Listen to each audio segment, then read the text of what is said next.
Live from the Wallace Civic Center on the campus of Fitchburg State University, FATV presents coverage of Hockey Night in Fitchburg. And today, it's Senior Day for Fitchburg State as the Falcons host the Raiders of Rivier University in the last regular season home contest of the 2024-2025 season. Good afternoon, everyone. Thank you for tuning in. I'm Daniel Bolak. Happy to have you along with us here today. John Gugerty's on assignment. We hope to have him back for any potential playoff games that we've got for you here on FATV. Nola Patty will join me after the anthem. Falcons come into this game with a record of 11-11-1, 7-8-1 in the MASCAC. The last game that they completed was on Monday when they took down the Rams of Framingham State 7-1. A great performance by the Falcons, getting them up to 25 points in the standings. That's fifth in the conference, 2 points behind Worcester State's 27. I mentioned the last game that they completed because the last game they started was on Thursday when they took on Westfield State. It was 3-2 through 2 periods of play with Westfield on top, and then a catastrophic failure of a Zamboni door caused the game to be suspended. They're going to try to finish that one up tomorrow. The Falcons are hoping that maybe with the results today, it may not even matter, as there is a potential that the Falcons could lock up the number 4 seed with the win. They do need a little bit of help. They are going to need a win from Salem State over Worcester State, in addition to the Falcons taking care of business today with the win over Rivier. You look at the Raiders coming in 7-15-2, but 3-12-2 in the MASCAC. They will not be dancing in the postseason this year. But they did get a very big win over UMass Dartmouth on Thursday, a 4-1 win over the Corsairs to get them to 7-15-2, get their third conference win of the season. It helped out the Falcons quite a bit because it means that UMass Dartmouth, if the Falcons win today, the Corsairs aren't going to be able to catch the Falcons. And in fact, that knocked the Corsairs out of the running for a top 4 seed in the playoffs. But for Rivier, a great performance for them. Ashton Jones, Cormac Hayes, Ryan Nolte, and Damian Kiyowasu all scored for the Raiders. And LJ Newell made 37 saves. But a couple of those names I just mentioned are not going to be making their way into the lineup today. LJ Newell, who's been the starter for much of the year, will not be getting the nod in goal. But instead, Josh Carden, a freshman from London, Ontario, Canada, will be making his first collegiate start in the final game of the season for the Raiders. Got to talk with head coach Sean Millerick before the game, and he mentioned that Carden has been playing well throughout the season in the practices and the like, and that he deserves a shot today to take charge and goal for the Raiders. For the Falcons, 3-2, that suspended game. Up until that point, Marcus Macchione and Nick Milborn found the back of the net. Christian Halbig, Alexander Bove, Jeremy Millette, and Sammy Rennick all had assists in that contest. And Max Macchione had 20 saves, so trying to continue on with the tandem that they've been going with since Macchione's gotten back to full health and back into the swing of things. Freddie Soderberg's going to take charge and goal for the Falcons today. You can see the Falcons in the alternate gold uniforms today, and Rivier in the dark blue unis. For Rivier, this is their final game of the 24-25 season. There's no more hockey for them to play after today. They've been playing strong down the stretch, and they're hoping to finish strong here. They beat Westfield 3-1, took Framingham to a shootout, then beat UMass Dartmouth. And so they're hoping to avenge an 8-2 loss to the Falcons back on January the 23rd. That was a game where Mateo Orme-Lidge got a natural hat trick, scored 3 goals all in a row, his first 3 collegiate goals. A lot of things and a lot of narratives and so many different playoff permutations. The Falcons could lock up a number 4 seed. If things go poorly, the Falcons could clinch not getting a top 4 seed in a home game in the MASCAC quarterfinals. And there are some results that means we have to wait until tomorrow and that completion of that suspended game down in Westfield to see if the Falcons will get a home game in the quarterfinals or not. So many things to think about. But for now, though, we're going to let you listen into Dr. Robert Hines as we go through the Senior Day festivities today, as the Falcons will be honoring 5 seniors playing their final regular season home game here in Fitchburg. So let's let you listen in to the ceremonies.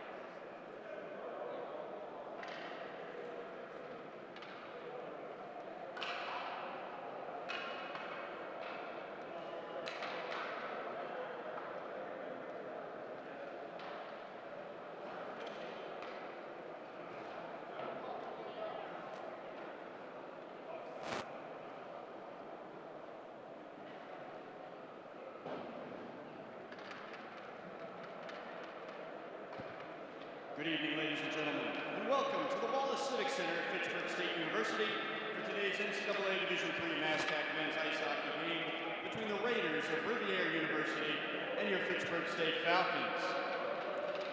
Today is Senior Day, and the Fitchburg State ice hockey program will be honoring the 5 seniors who will be playing in their final regular season game at the Wallace Civic Center. We'd also like to honor the seniors from Rivier University. First, the Raiders seniors. Number 10, Cormac Hayes. Number 11, John Tavella. Number 12, Jack Suntis. Number 13, Nicholas Palucci. Number 20, Michael Flaherty. Number 21, Brian Van Ness. Number 22, Brett Turner. Number 23, Ryan Nolte. Number 25, Jake LaVille. Number 28, Ashton Jones. Number 29, Luke Newell. And number 71, Cody Rumsey. And now it's time to celebrate your Fitchburg State Falcons ice hockey seniors. First up, let's welcome number 5, Oliver Cookson, accompanied by his mother, Janet. As captain, Oliver is a great leader and teammate. On the ice, he's one of the best penalty killers in Division III ice hockey. Cookson, in his 100 games played, has 12 goals and 12 assists for 24 points, including 1 game winner. Oliver will be graduating with a degree in business. Ladies and gentlemen, number 5, Oliver Cookson.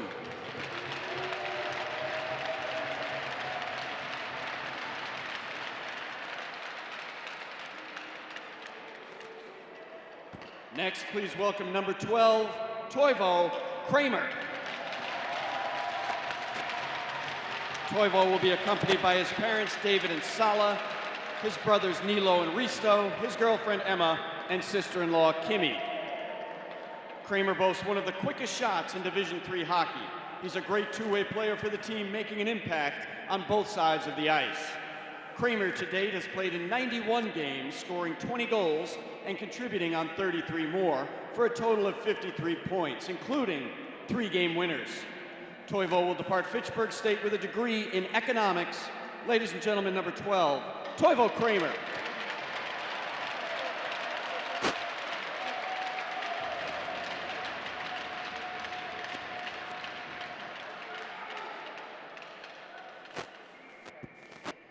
Next, please recognize number 18, Jack Johansson.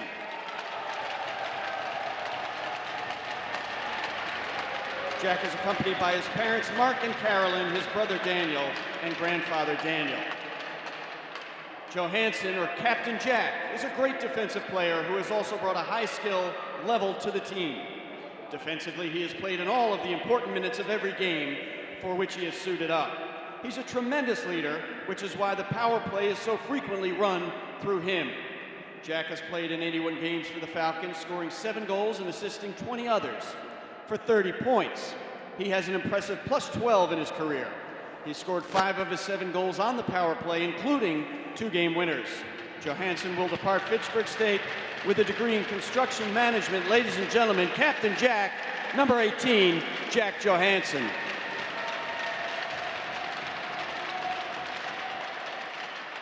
Next, please recognize number 19, Michael Macchione, accompanied by his parents, Mike and Lindell, his sister Maya, and brothers Max and Marcus.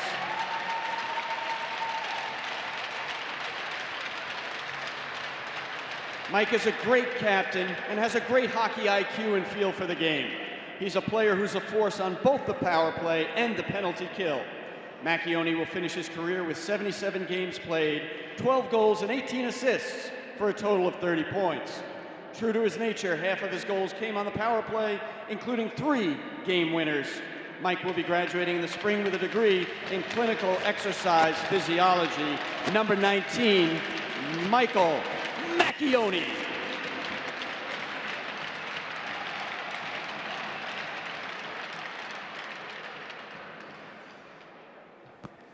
And last but not least, please recognize number 22, Samuel Rennick. Samuel is accompanied by his parents Bob and Jocelyn, grandparents Maureen and Jim, sister Maggie, brother Ben, and girlfriend Jaden. Sam Rennick is a great offensive player, and with his style of play, he's always been a danger for any opposing goaltender. Sam has played in 83 games as a Falcon. In that time, he's scored 11 goals and assisted on 32 others for a total of 43 points. Good things seem to always happen when he's on the ice, with him being an impressive plus 19 in his career with 2 power play goals and 1 game winner. Sam will be departing Fitchburg State with a degree in construction management. Ladies and gentlemen, number 22, Samuel Rennick. Those are your 5 seniors of the Fitchburg State ice hockey program.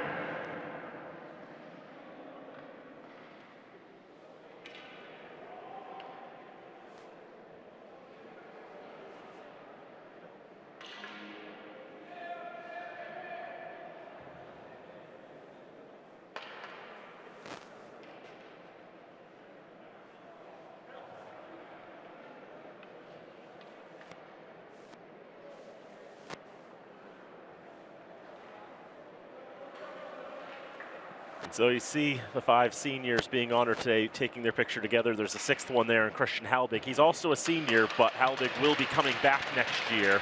He missed a lot of last season with injury, eligible for a medical red shirt, and so he's got 1 more year of eligibility, and he plans to use it.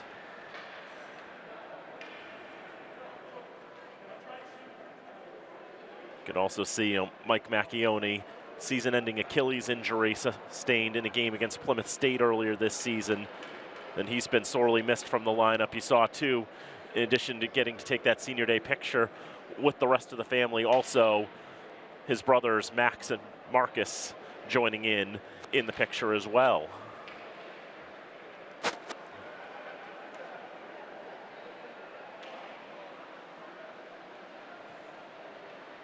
can also see a very nice crowd coming in today to take in the senior day festivities. Still filing in as well. It'll be one of the bigger crowds of the season.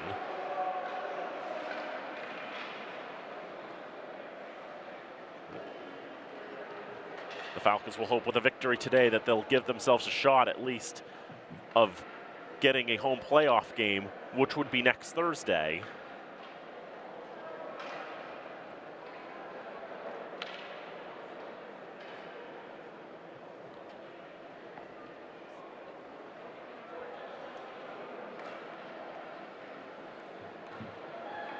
Looks like we've got just a little more in the pregame festivities, too. They're getting some more carpet out here.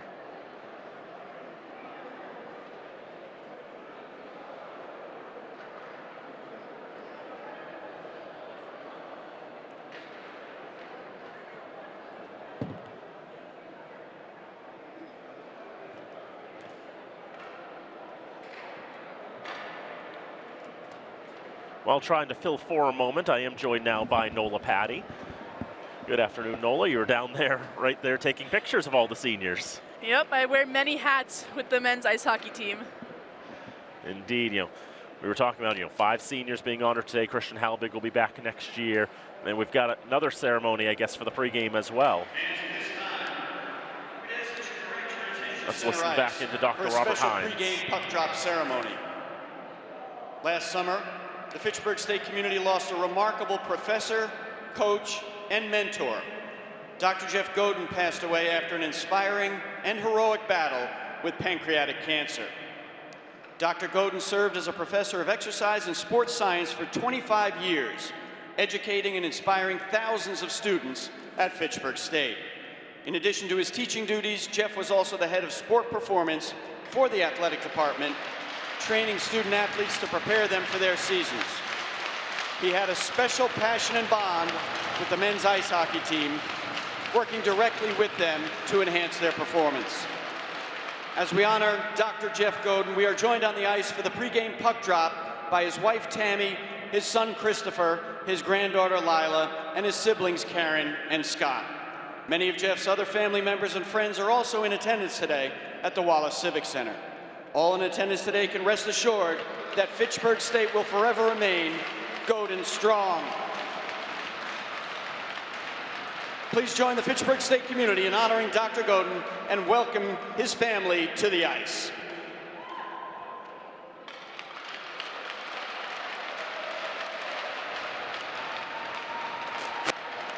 Today's puck drop also marks the beginning of a fundraising campaign in Dr. Godin's honor.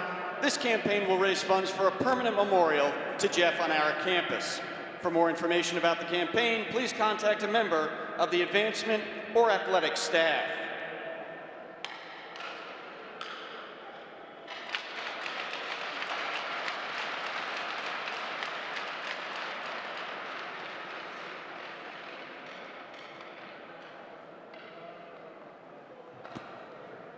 Fans, it's now time to introduce the starting lineups. First, for the visiting Raiders. At forward, a senior from Canton, Massachusetts, number 23, Ryan Nolte. At forward, a senior from New York, New York, number 21, Brian Van Ness. At forward, a senior from South Lyon, Michigan, number 28, Ashton Jones. At defense, a first-year student from Salem, Massachusetts, number 2, Brady Bommel. And at defense, a graduate student from Swickley, Pennsylvania, number 7, Tyler Duderstadt. In goal for the Raiders, a first-year student from London, Ontario, number 1, Josh Curtin. Rivier is coached by Sean Millerick in his second season, assisted by Tim Schaller and John Bastoni. And now the starting lineup for your Fitchburg State Falcons. At forward, a senior from Sheffield, Massachusetts, number 5, Oliver Cookson. At forward, a senior from Salisbury, Massachusetts, number 22, Samuel Rennick. At forward, a senior from New York, New York, number 12, Toivo Kramer. At defense, a senior from Queenstown, Maryland, number 20, Christian Halbig. At defense, a senior from Milford, New Hampshire, number 18, Captain Jack Johansson. And in goal for the Falcons, a sophomore from Harrison Township, Michigan, number 30, Frederick Soderberg. Fitchburg State is coached by Dean Fuller in his 41st season, assisted by associate head coach Tom Patty, Chris Kine, Mike Chartrand, Josh Miller, and Cameron Isabel. Fans, at this time, would you please rise as you are able and remove your caps for the playing of our national anthem.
Senior Day festivities complete. We are ready for puck drop here from the Wallace Civic Center on the campus of Fitchburg State University. The Falcons of Fitchburg State and the Raiders of Rivier set to do battle here in the MASCAC.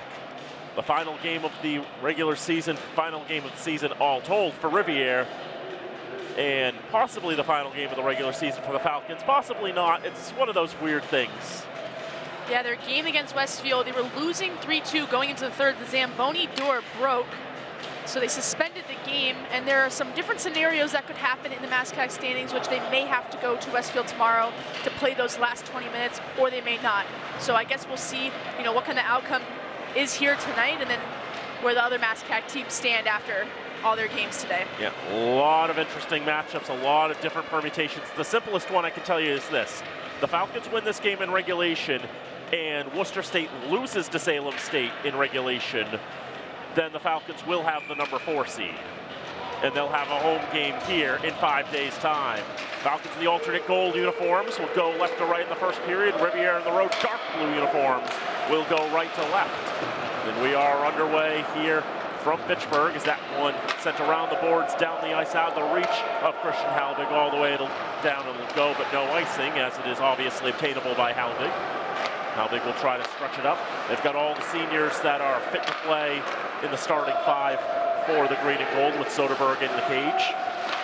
Now left wing corner pinned in there, Tyler Duderstadt. He's a graduate student, one of 2 on this Rivier side. Sam Rennick off the boards. Left side, hooks it, backhand shot, puts it past Josh Curtin. As we mentioned in the pregame, he's making his first collegiate start. Has only played 9 minutes this season. That came against Plymouth State. He did stop all 6 shots that he faced. But very interesting for the freshman to get the nod in the last game of the campaign.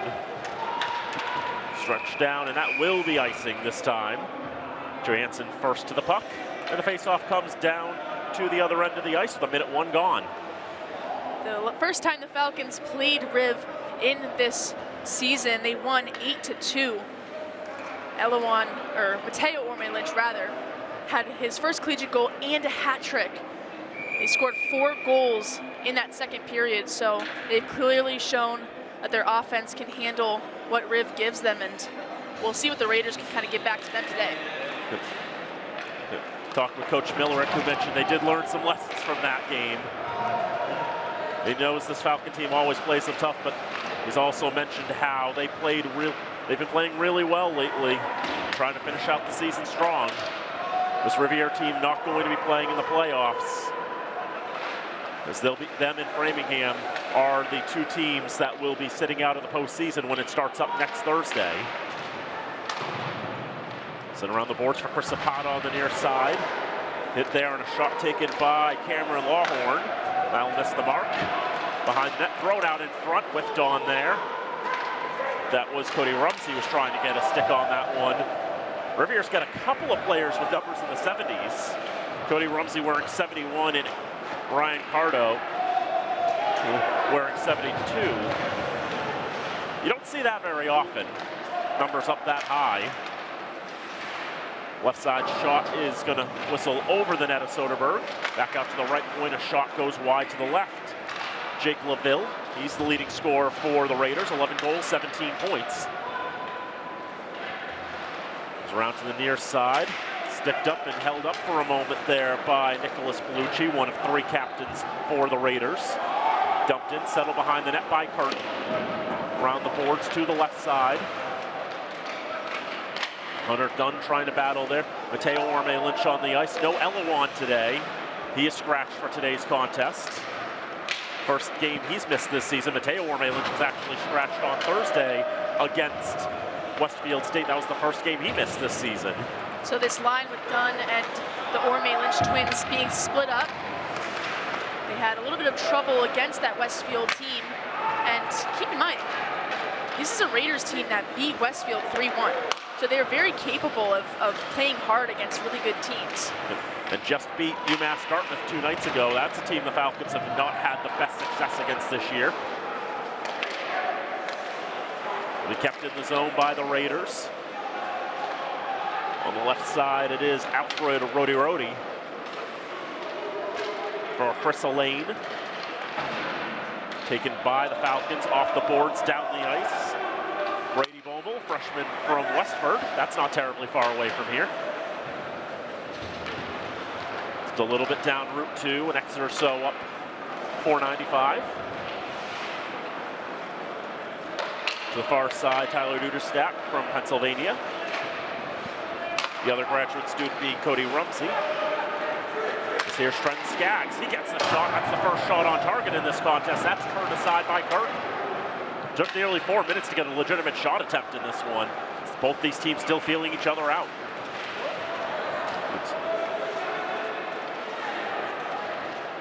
That was interesting there by Michael Kaparko. Lost an edge, belly flopped into the zone, then got back up and didn't play it on because I believe he thought he'd be offside. I don't think anyone had their arms up though. Shot through a lot of traffic, doesn't find its way through. A second chance from the left side by Nolte, goes behind the net. Trying to get it out in front, trying to jam it home, but nothing going there. Falcons bring it up on the near side. Here's Nick Weber. Weber with the self pass, try to get around Lawhorn. Bit too strong, gets to Cardew.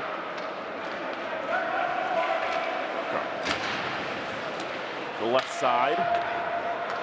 In. Taken now by the Falcons. Here's Chris Zapata with versus speed. Zapata shot goes wide. This is to the left. Stick down by Van Ness. Along for Nolte, dumped into the zone. Some fresh legs come on the ice for the Raiders. 15 minutes gone in the first period of play. 15 minutes to go in the first period. 5 minutes gone.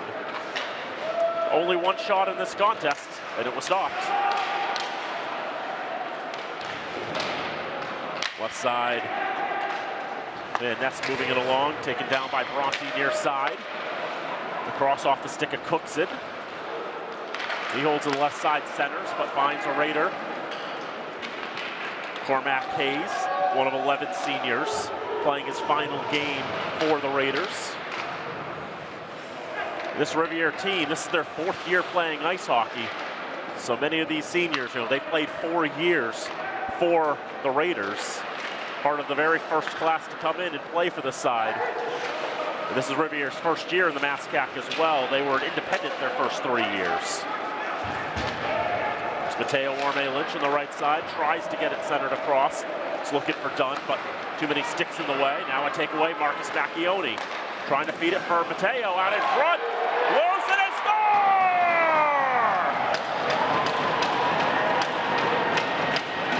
All that traffic for the Pink Falcons finally punch it home. And they've got the first strike as Mateo Orme-Lynch leads the handshake line. Macchione able to keep that puck in the zone. Kind of misfired on that first initial pass, but ended up getting it through to Orme-Lynch. And man, he is scoring goals left and right against this Raiders team as he notches his 4th goal against them this season. Great little tap in there. Got the finish there and really liked the play from Marcus Macchione, who's really been coming up on strong as the season's gone along. His game has just developed so thoroughly, and we talk about, the transition between juniors and then college hockey, how it is different, and the game is faster, and he has just taken that in strides and really shown that he deserves to be playing the collegiate game right now.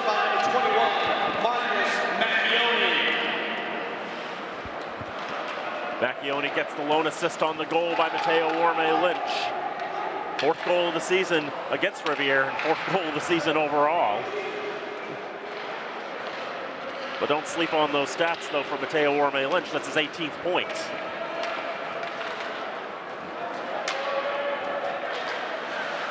Sammy Rennick on the left side, battling with Ryan Cardo. That's sent around the boards to the right side. Alexander Beauvais tries to win that puck battle on the near side. To the blue line, Skaggs stretches it forward, Rennick. Left side, Beauvais. Thrown on goal and patted aside by Curtin.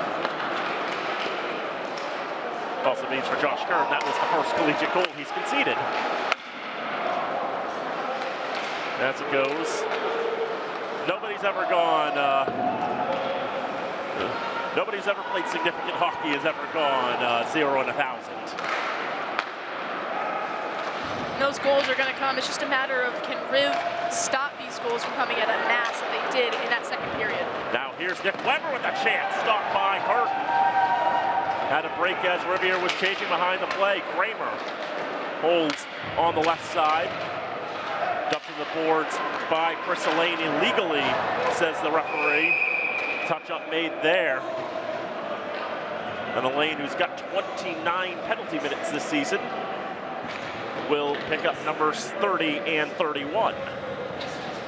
We're going to see Rivier's penalty kill unit come out onto the ice. They sit at 79.2%, 7th in the MASCAC, 57th overall in Division 3. And the Falcons, their power play has struggled a little bit this season, but a goal here could start to improve their ratings. And against Framingham on Monday, they did go 2 for 2.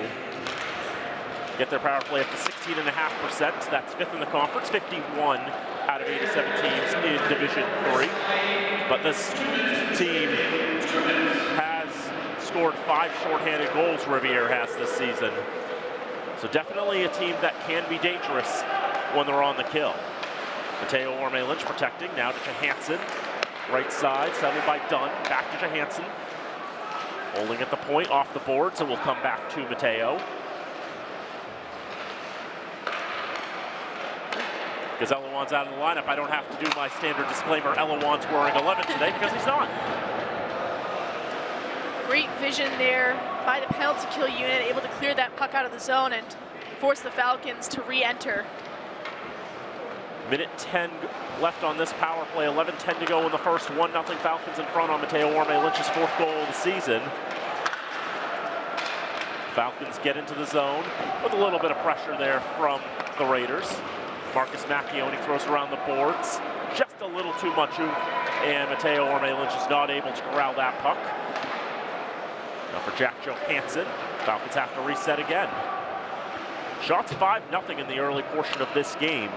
The first time these two teams ever met back in 2023, the Falcons won 5-0 in a game in which Rivier never got to double digits on the shot board. They finished with 9. And now some sharp passing out in front, Curtin on his stomach, jamming away at it. Millette is arguing that it's gone in the net. There are a lot of Raiders, in addition to Curtin, trying to cover that one up.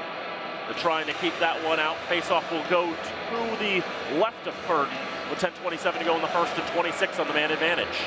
Looked like Orme-Lynch thought that he was able to stick that one through. Would have been funny if he got his fifth career goal against the same team. But again, Falcons will have 26 seconds left on the man advantage. Reminds me of baseball for a moment, a brief time when Max Kepler hit like maybe 4 or 5 home runs in a row off of Trevor Bauer. Something like that. It's like when you completely dominate just one particular team. Blast through traffic. That hits someone out in front, and we've got a whistle, a cross-check indicated. And just as Riv thought they were going to be able to kill this one off, Bommel going to take a seat for cross-checking.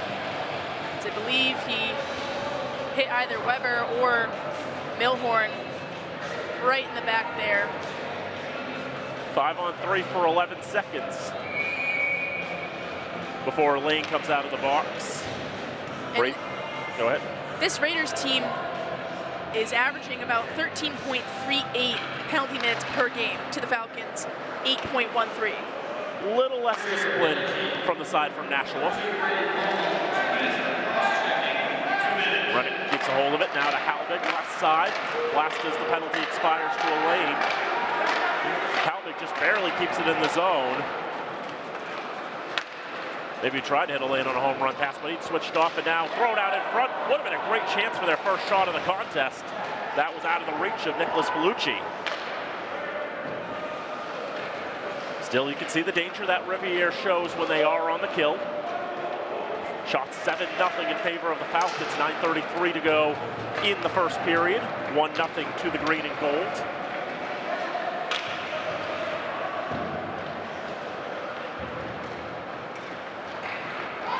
Falcons bringing it up ice. Take it all the way was Kramer. Couldn't get the release at the end, then blows the tires. He tries to dodge the referee there in the corner. Johansson got it off of Kramer's stick, couldn't keep a hold on it. Brancardo on the right side. Now 4 or 5 players digging at it. Comes out to Johansson at the right point. Mateo Orme-Lynch to the left side. Back out to the point, Johansson. through a lot of traffic, just missed the mark. Macchione swung and missed on the baseball whack. 30 seconds to go on the man advantage.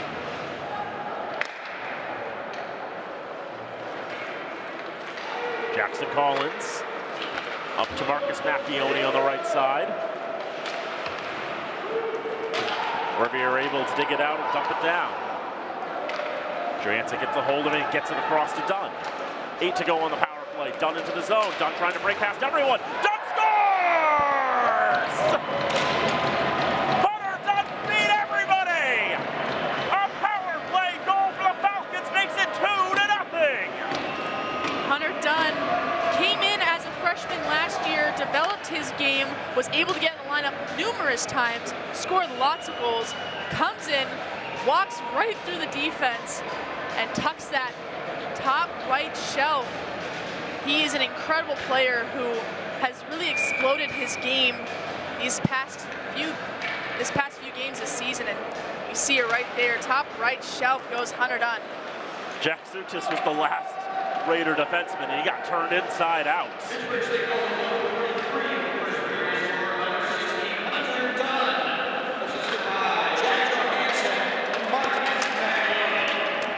Marcus Macchione picks up his second point of the night, gets the secondary assist. Jack Johansson gets a helper as well. Those consecutive penalties, it was with only 4 seconds left on the man advantage. The Falcons were able to make it 2-0. Just weren't able to kill them all off. Rivier was unable to do. The Falcons lead, and here is Jackson Collins creating a break. Collins puts it over the net. Strong forecheck from Oliver Cookson there. That's what he's most known for. The Falcons dominating this first period, outshooting the Raiders 8-0 and outscoring them 2-0. Declan Bronte into the right wing corner. Back in the right circle. Trying to get that was Jared Salmonen. Brady Bolmel behind the net. Trying to get it for Salmonen. That misses the mark, goes down the ice. Won't be icing, will have been deemed obtainable. Falcons trying to get it back out of their own zone. They'll get at least that far, but taken by Ashton Jones, sent around the boards, left by Soderberg, who going out to play the puck is all he's really had to do in this contest. Still a goose egg on the Rivier side. Shot from the left side is stopped by Curtin. He'll hold for a draw, 6:38 to go in the first 2-0 Falcons. Falcons getting a lot of man-up opportunities on those odd man rushes. You know, coming down, whether that's a 2-on-1 or 3-on-2. It's just a matter of those forwards getting back to play defense for the Raiders. As the Falcons up 2-0, would be good momentum for them to get at least a shot out on Soderberg.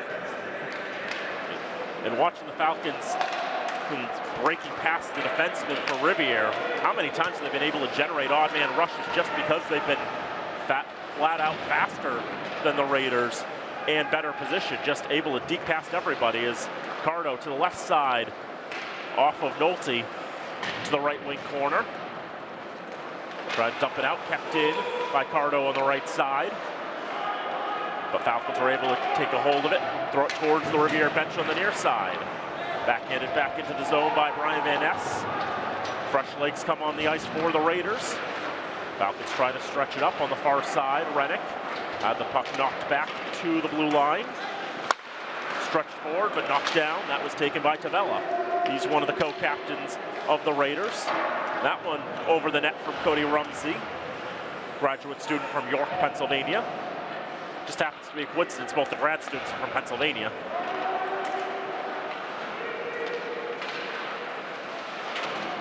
Now in the left wing corner. Raiders still looking for their first shot on target. Got a little bit of zone time going, but they're really having trouble completing these passes. The Falcons are able to flip it out of the zone. Fresh legs will come on the ice for the green and gold. This is McCallum Brown back in his own end, trying to get on the same page with Jack Zutis. They stretch it up ice. Falcons take it. Johansson off the boards. Here's Toivo Kramer. Nick Weber into the zone. Try to feed it in front, just a little too far ahead of Kramer. Beauvais behind the net. Taken out to the left point, shot is blocked. Settled down by Rivier. Raiders trying to get out of the zone, struggling to do so. Bove, right side, tried to feed Weber, but found a Raider stick first. Falcons forecheck looking strong tonight. Alfred Rivier on the right side, dispossessed by Christian Halbig. Now Weber gets a touch on it, moves it forward, tries to play it off the boards. He'll pick it up there. Weber bounces off for Bronte. Bronte on the right side with 4:15 to go in the first. 2-0 Falcons behind the net. Out to the left side, shot turned aside by Curtin. Kicked it away with the right pad as Weber to Bronte. Shoots, but it's blocked down by Rivier. Backhanded into the zone by Jake LaVille. Falcons will go after it as Rivier plays his man in the boards. We'll have a penalty coming here. Looks like it'll be against the Falcons. Curtin off for the extra attacker. 6 skaters on the ice. Finally, the touch-up made there by Bronte, and we'll have the penalty as Rivier had some words for one of the Falcons and McKinney. So McKinney's going to head to the box for that one, just doing a little bit too much. Trying to work the Raiders off the puck.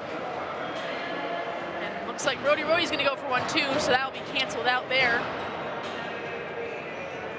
It's just a matter of the Falcons' defense staying disciplined, as you know their penalty kill has not proven to be as successful as they'd liked it to be. So just making sure you can keep that unit off the ice. You want your power play on there, not your penalty kill. As you can see there, just that shove from McKinney. Ref's hand immediately goes up there. No denying that that's going to be a penalty every time. 14th penalty against McKinney this season. Rivier's also goes on the board, so we're going to do some 4-a-side here.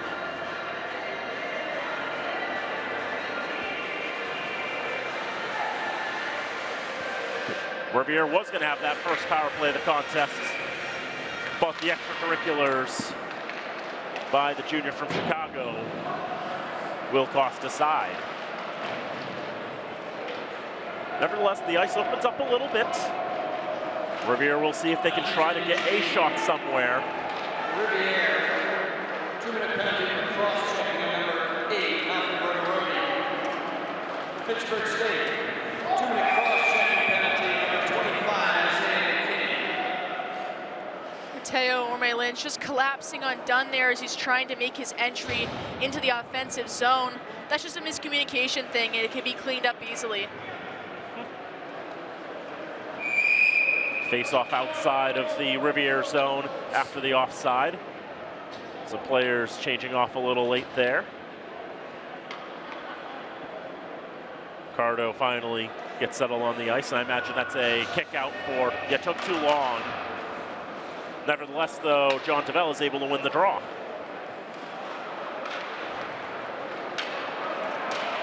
Tavel is from East Longmeadow, one of a couple of Raiders from there. As Mateo Orme-Lynch has the steal. Orme-Lynch shoots, and that one's blocked into the netting and out of play. Great back check there by Hunter Dunn to try and get the Falcons swinging the other way.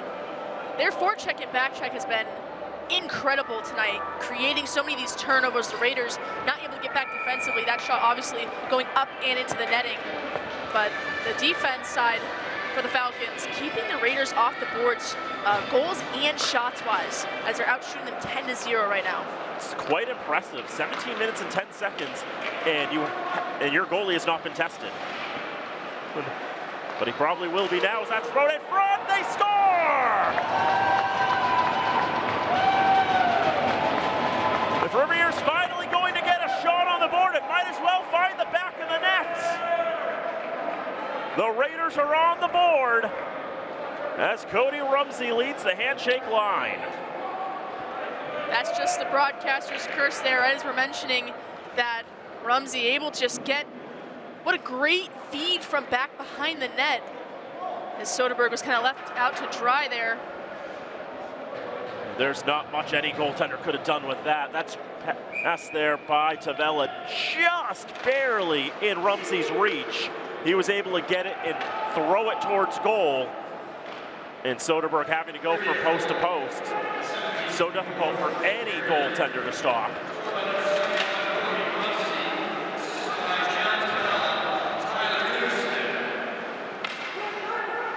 Tyler Duderstedt also gets an assist on that one. 71 from 11 and 7 down on the score sheet. Well, making a 2-1 hockey game as Rivier is on the board. That's going to be picked here by Jeremy Millett. A 2-on-1 for the Falcons. Millett on the right side, shoots, scores!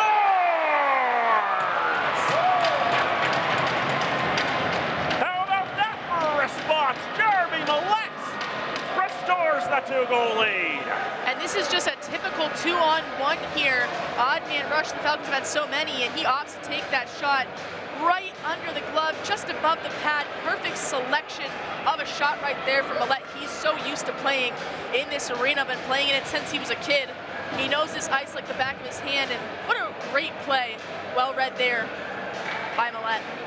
7th goal of the season for the junior from Leominster. Jeremy Millett makes it 3-1. His golden number there as his jersey reads 7. Beautifully done. Millett had a goal against the Raiders back on January the 23rd at Conway Arena up in Nashua. There's something that our officials are talking about here. I think one of the refs was just getting taped up there by our athletic trainer, Beck. That's why we got her there. All right, got it all. Always does a great job keeping us healthy. Oh yeah, Even the officials. Yep, Rebecca sure snow. She's been an athletic trainer with the Falcons for quite a long time. Has always been around with the Falcons ice hockey team. A familiar face on that bench always. She was the one who handed out the flowers to the players to give to their families. So well embedded with the team.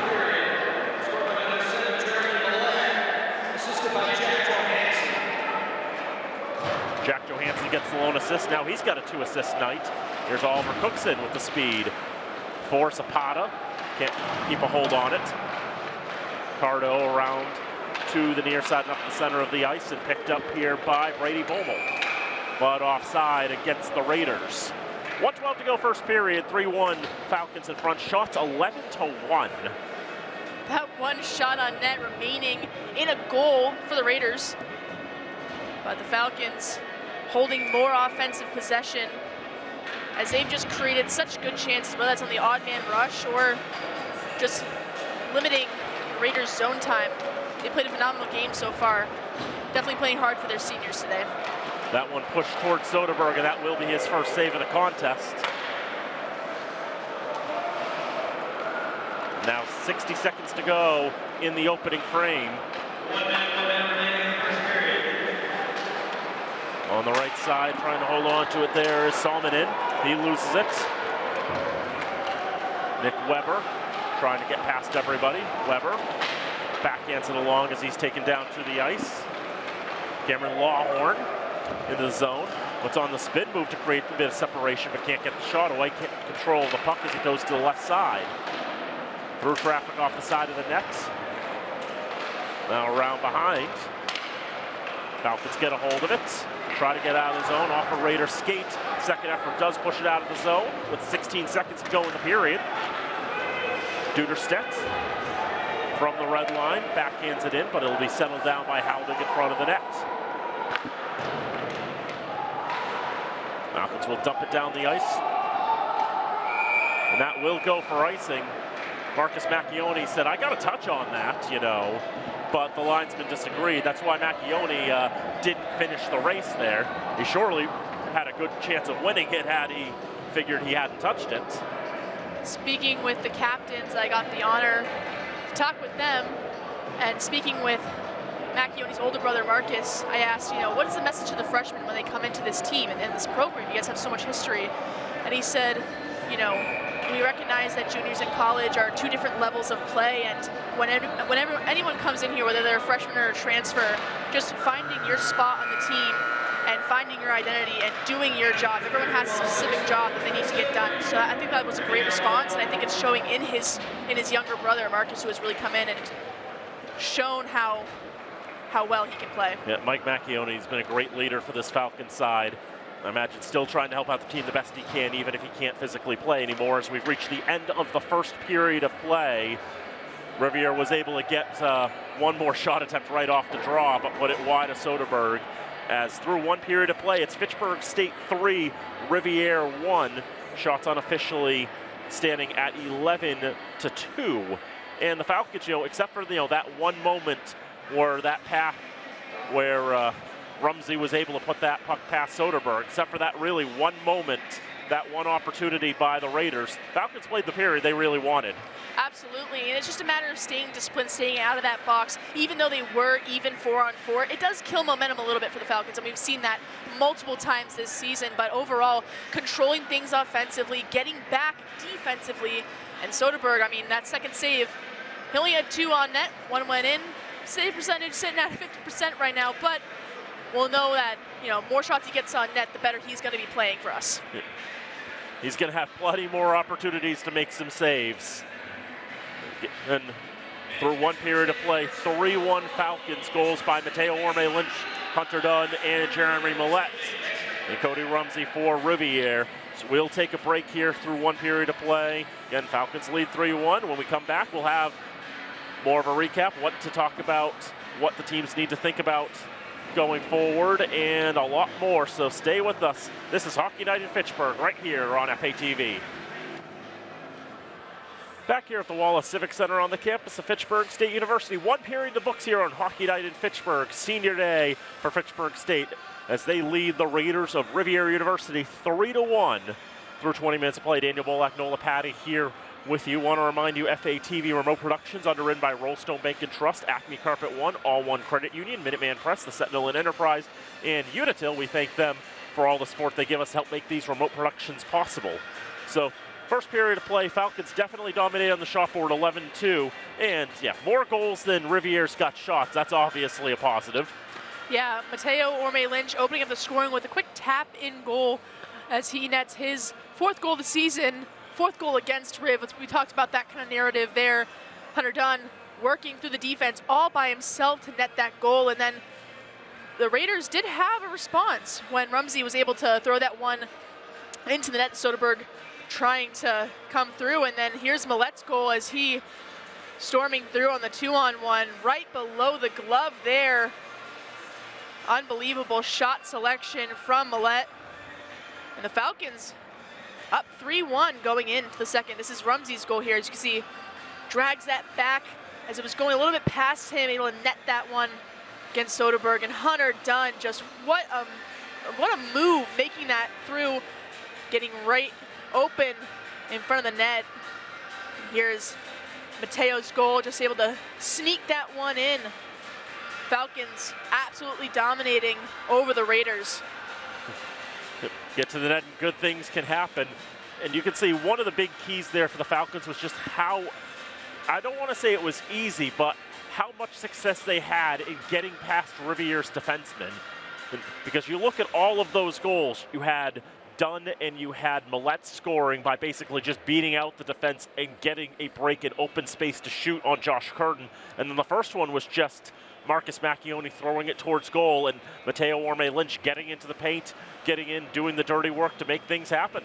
And the Falcons have been able to maintain the puck possession along the boards and even, causing some turnovers for the Raiders. So clearly they are able to possess this puck well tonight, and everything is going in their favor. I feel like some games this season, some things just haven't aligned for them. Tonight, the Stars are absolutely aligning. It is senior night. They're playing their hearts out to honor these 5 guys who will not be with them in the program next year. And one thing I want to mention was I talked with Jack Johansson, one of the senior captains, and he said that a staple person in his career who kind of inspired him was Josh Miller. Played beside him, was roommates with him, now being coached by him. And that is just such a phenomenal thing. And Josh obviously coming back to serve for the program that gave him so much as he was a captain for the team. So great to see that kind of full circle moment there for Johansson, and as we honor him tonight and all he has done for this program himself. Love seeing, players then still contributing to the game as coaches. It's always great to see that, as someone who's been broadcasting now for 15 years, call over 600 games, I've seen a lot of faces, jump into going from onto the ice to onto the bench, another example of that, Rivier, Sean Millerick, the head coach, second-year head coach, 8th year coaching college hockey. He was with Franklin Pierce for 6 years, gave the Ravens a couple of their best years, now in his second season with the Raiders in this 4th-year program. He was a two-sport athlete at Rivier, at Becker College, and I called a game he played in back in 2012. It was back when Fitchburg State used to have a start-of-the-season tournament, and they usually invited Becker, Worcester State. They were there pretty much every year.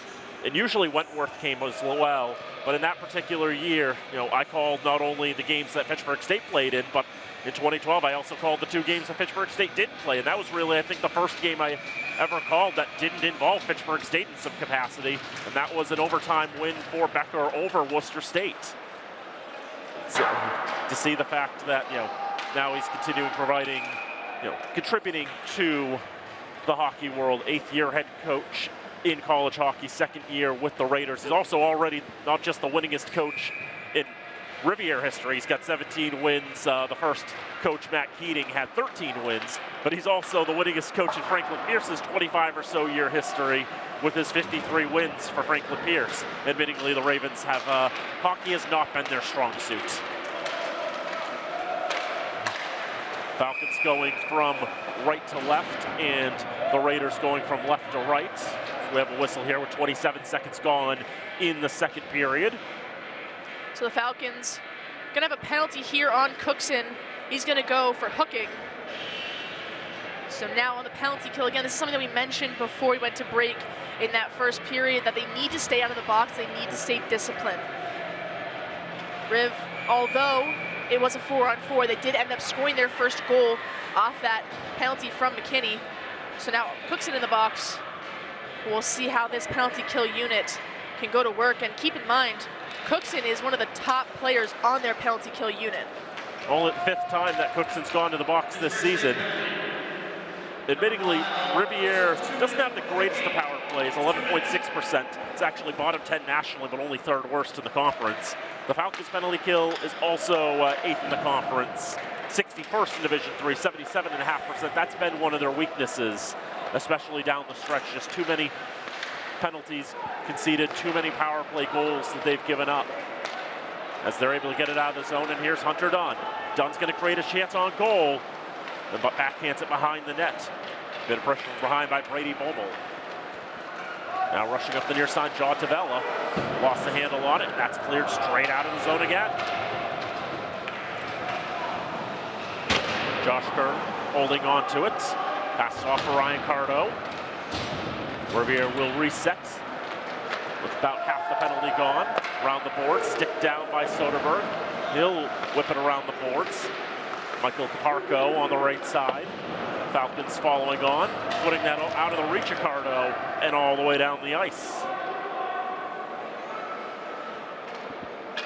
45 to go on the man advantage for Rivier. It's their first power play of the contest. Nearly had one earlier, but one of their guys took a penalty of their own in the same run of play to make it 4-on-4, which they then subsequently scored upon, but I digress.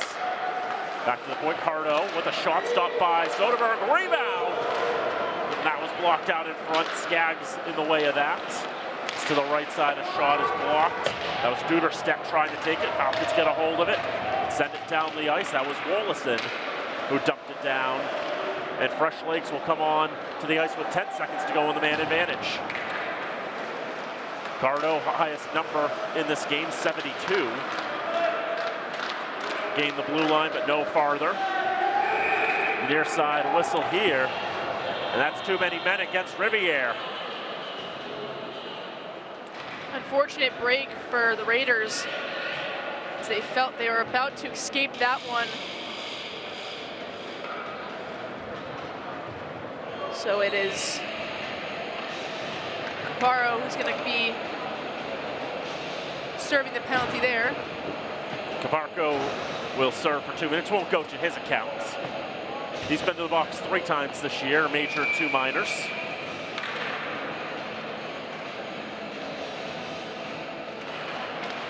But 3rd power play of the contest for the Falcons. They are 1 for 2. And the penalty goes on the board with a blank on the number field. That's how you know it's too many men.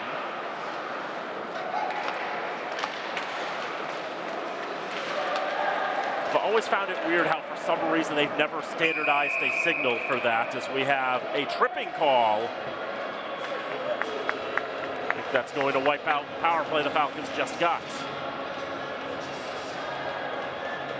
This is just, you know, going back, I feel like a broken record when I say this, but it's just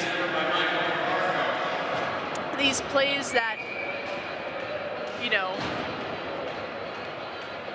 I don't know how to put that. They just need to stay out of the box. Just a little bit of indiscipline, a little bit of a lack of focus. Don't think it was the most necessary thing to trip there, although I'll admit I only saw it out of the corner of my eye. But it's going to be 4-on-4 for a minute 35.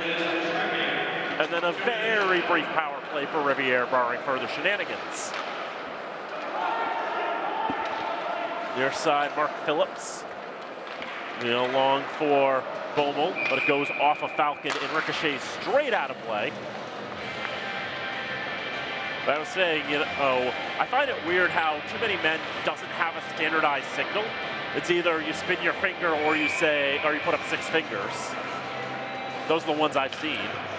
It gets the job done. I mean, I feel like you know when it's Too Many Men. Here's Rennick with a breakaway. Hey, skies it over the net.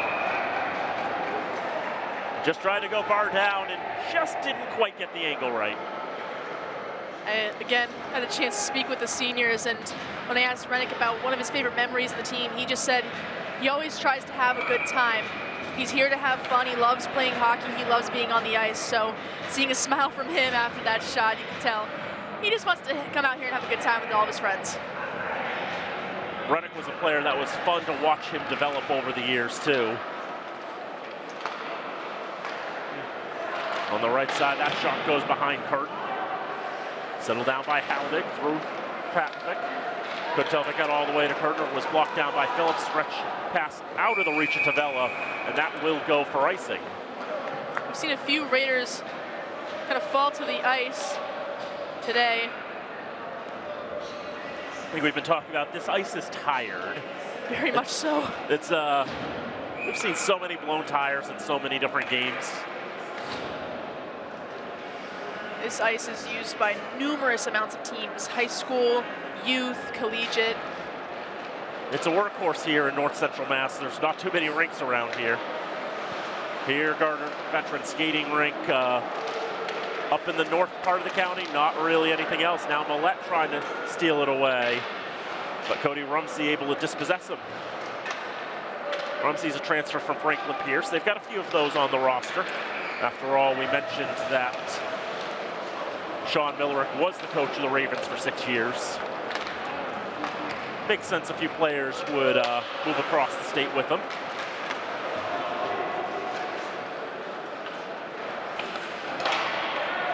Rumsey trying to settle it down behind the net, but it goes over his stick. Falcons push it from McKinney to Millette, back to McKinney. 10 to go on the 4-on-4.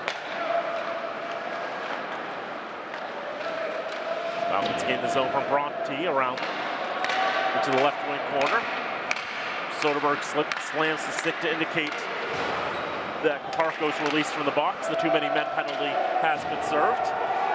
And now the very abbreviated power play for Rivier. They'll get to at least get a little bit of use out of it with an offensive zone draw with 6 seconds to go on the man advantage. 15-17 to go in the second. 3-1 Fitchburg. Raiders looking to capitalize here. I imagine they're going to try to either set something up quickly or just try to get that initial shot off from a face-off win. Falcons just trying to get that face-off one and clear it out of their zone. Draw comes to the right of Soderberg. Falcons do win the draw, get it down the ice before the penalty expires. So the Falcons are back to full strength now. They try to center out to Wollaston on the left side, but that's out of his reach. Fitchburg holds, stretches it up ice, out of Weber's reach, and it will go for icing. Good vision there by Wollaston, trying to throw that stretch pass up to Weber, but just a little bit too hot. Placement not in necessarily the correct place, so Falcons forced to take a defensive zone face-off again. And although the Raiders only have 4 shots, they're starting to climb up, starting to build their momentum up little by little. They've already matched their total from the first period. Shot to just 2-1 in this frame as here's Weber on the right side. He gets the shot off, and that's turned aside by Josh Curtin. Curtin making his first collegiate start in this contest. That's a traffic save, rebound, Kurtz rolling out, and the net comes off its moorings. As Duderstedt was down on the ice and he knocks it off. That was Alexander Bove looking for his 4th goal this season. But that net came flying off, and hopefully it's not broken. I see the refs trying to figure out where that peg went. We saw some controversy with the net in that Monty Tech Drake Tingsboro game where it kind of went through the bottom side of the net, we think. Yeah, it snuck underneath the net. The net was just a little, basically as the goaltender was holding his post, the net jutted just a little forward, meaning it exposed the space of the apron on the right side. And through discussions with folks around, it can be said conclusively the puck definitely went under the net and in. But the goal was given on the ice. And it is hard for your officials to rule that in a way where they don't have instant replay. They can't look back and kind of see where that puck went through. So it's all just based off a judgment call. And then ultimately, Fitchburg Monty Tech did end up losing that game in overtime. But it was a well-fought battle by both teams. Really exciting game to watch. It was, and talking with the coaches afterwards, Coach Saracen told me after the game, and really before the following game, I didn't lose sleep over it. And really the message for the team was that was a win against a team that, let's just say, in comparative terms to the folks watching this game who are not familiar with local high school hockey in this area, imagine if Rivier had beaten Plymouth State. It would have been a win of that magnitude. They're still going to do some continued net maintenance here. So the players will come to their respective benches. 14:37 to go in the second, 3-1 Falcons. By the way, the seeds did come out for high school playoff hockey today, and Monty Tech Fitchburg drew the 20 seed in Division 4.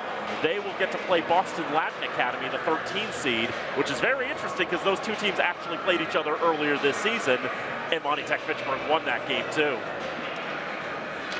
Falcons have had not the best luck with the facilities recently, as we mentioned. That Zamboni door broke in the Westfield game. Now the netting trying to be fixed here with the pegs.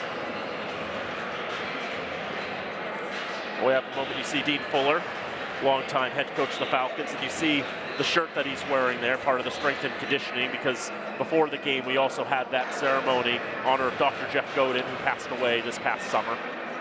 That is someone that Oliver Cookson, captain, mentioned as well when I talked with him. Godin was a very influential person in his career, not only as a hockey player, but as a student as well. Battle with pancreatic cancer, and last year the Falcons had a number 67 Godin jersey hanging up on the bench there as they were thinking of him during his fight.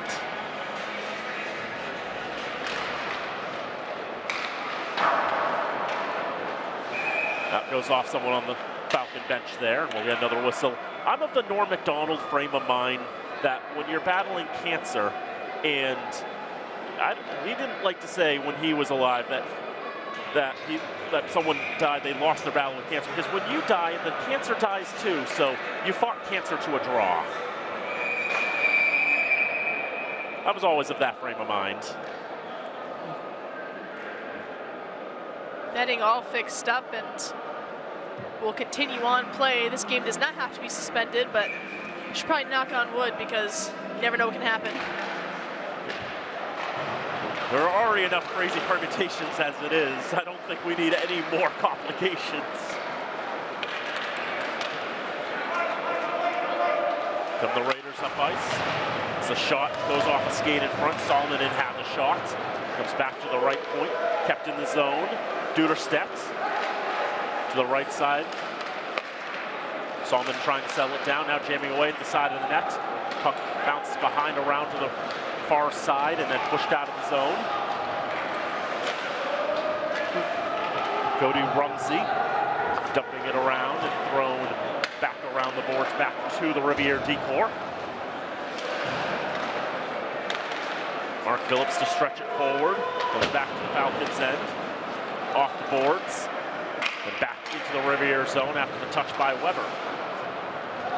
Hunter Dunn trying to dispossess Cameron Lawhorn. Dunn's already got a goal in this contest. Mateo Orme-Lynch also has a goal. He's got the puck here in the right circle. Mateo Orme-Lynch still with it. Backhands.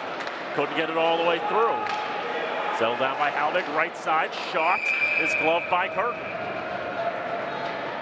A little for a draw with 13:17 to go in the second. You know, this year, Rivier has mainly used LJ Newell as their starter. 20 out of 25 games for the senior from Littleton, Colorado. Didn't get the start today, you know, but one of the things with Newell is he's played this Fitchburg State team twice, and both times he failed to finish the game. Yanked after 40 minutes both times. So a shot off the draw. This is wide to the left. Got thrown through the slot, now settled down by Rhodey. Keeping control as he reverses direction around to the far side. Sent out of the zone all the way to the Falcon blue line where Halbig sends it back. And a back and forth game that we've got as it goes back to Alfred Rhodey. His shot is high and wide. Tries to pick it off the boards. The Falcons will take on the far side their own zone.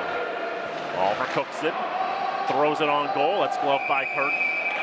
And then Cookson will skate over to Curtin to ensure that the whistle will actually blow. Always good to double check. Because if Cookson decided not to drive towards there, none of the other Falcons were, and then Curtin would have had to play it. But there may have been an offside before that first because the faceoff's coming outside the zone.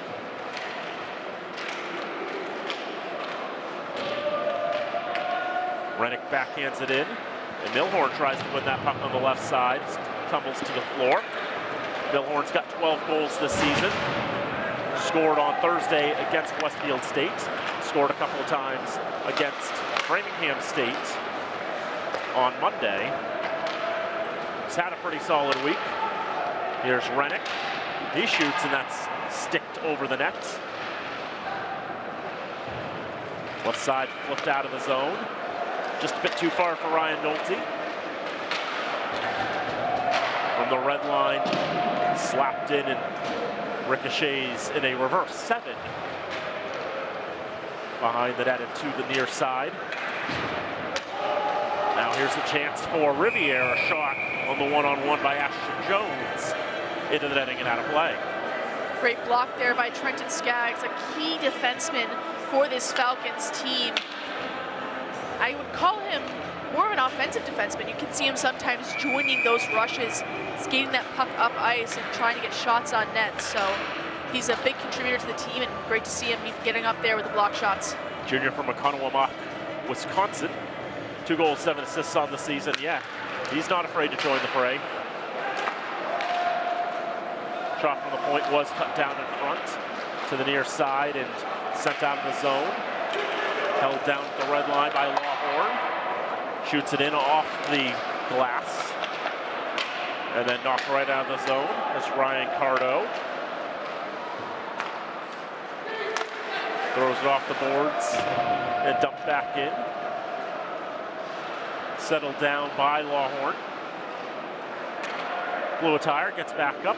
Nobody around him, so no harm, no foul. Michael Caparco, freshman from Cranston, Rhode Island. Moving it along for Jake Elaine. He falls into the boards. Caparco brings it to the Falcon blue line, but no further than that. 10:53 to go, second period. Falcons lead 3-1. Shots in this period, 5-4 in favor of the Falcons. Just 22 shots in about half a hockey game. Definitely a little lower than you expect. I mean, especially on the Riv side, on just 6 shots right now. But yeah, the last time they were here in Fitchburg, they were held to 9 across all 60 minutes. Matt Rauter's final collegiate appearance for the Falcons in goal, a 9-save shutout.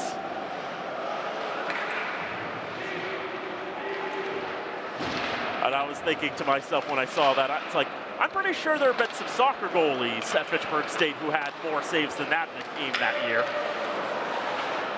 Maybe even field hockey goalies. I want to say Jenna Morse was tested that many times or more in a game that year.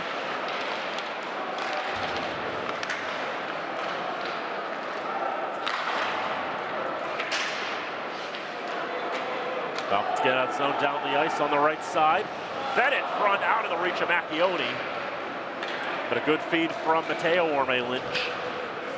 Cody Rumsey wearing 71. Maybe tried to jail his injury of getting Malkin for a moment. It's tossed in front off a Falcon skate. Left side corner. Tough angle shot, deflects into the netting and out of play. 9:21 to go in the second, 3-1 Falcons.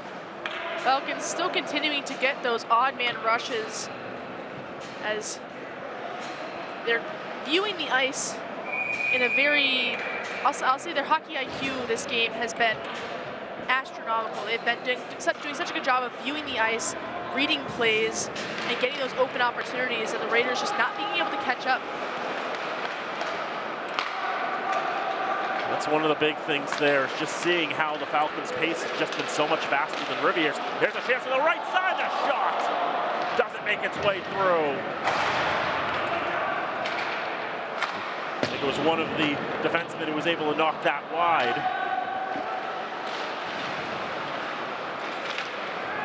The far side of the ice, Nicholas Bellucci throws it forward. Past the Falcons defenseman, they'll pick it up behind their own net, around to the near side.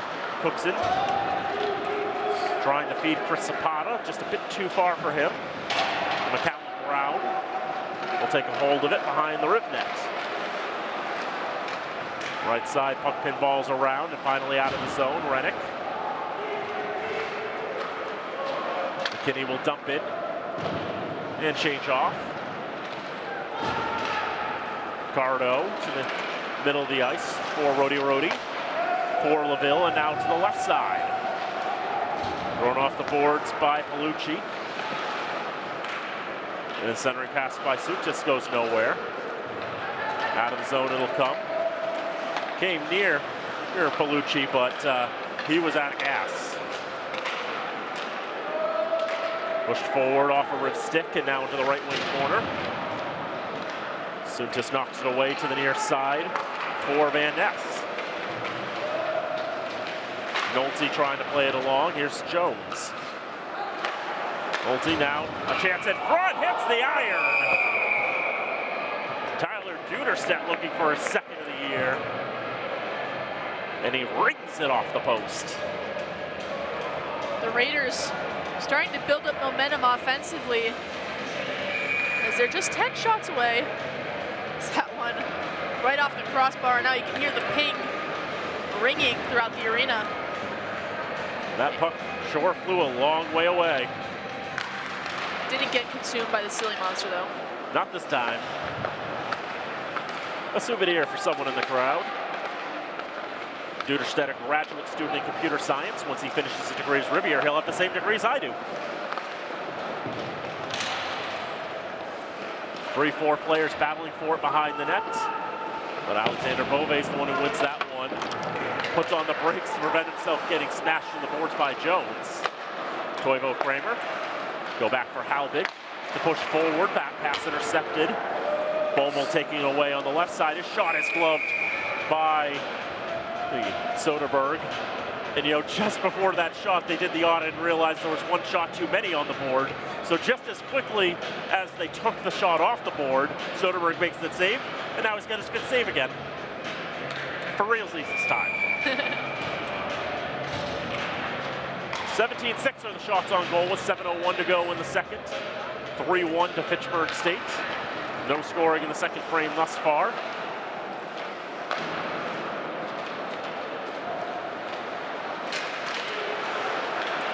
The narratives will tell you Rivier's not in the greatest of boats considering having to come back from a deficit. But they are 1-15-1 when they concede the first goal. The Falcons 10-4-1 when they scored the first goal.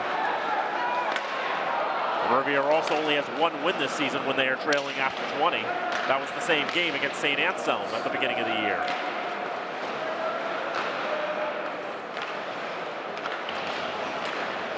Top slot, high rising shot, just misses the net. Right side, strong stick work. as they move the puck along on the near side boards. Finally poked free to Mateo Orme-Lynch. Falcons could have numbers. Mateo across, right side, shot. Stopped in a rebound, loose to the right side, but nobody there to turn it back towards goal.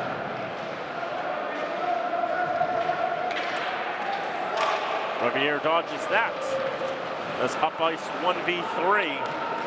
John Tabella wasn't able to get it past everybody.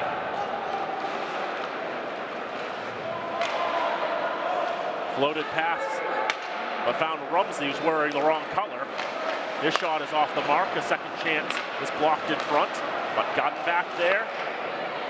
Deep positioning there. I think Soderberg got a piece.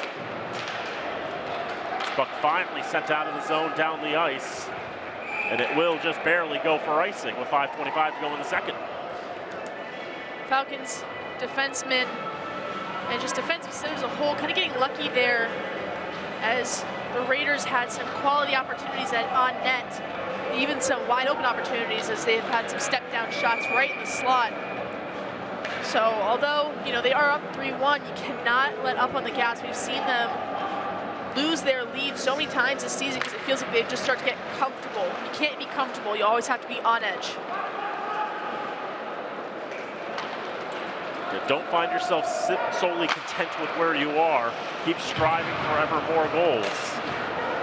Keep pushing yourselves forward as Cormac Hayes on the right side. He shoots that off the iron. Second time in this period that they find the post. Coming back the other way in transition. Can't get the clean shot away, and the rebound, nothing can be done there by Zapata. As Rumsey shot saved, but a juicy rebound. Falcons are able to get on top of it. Still pressuring is Rivier. Still in single-digit shots.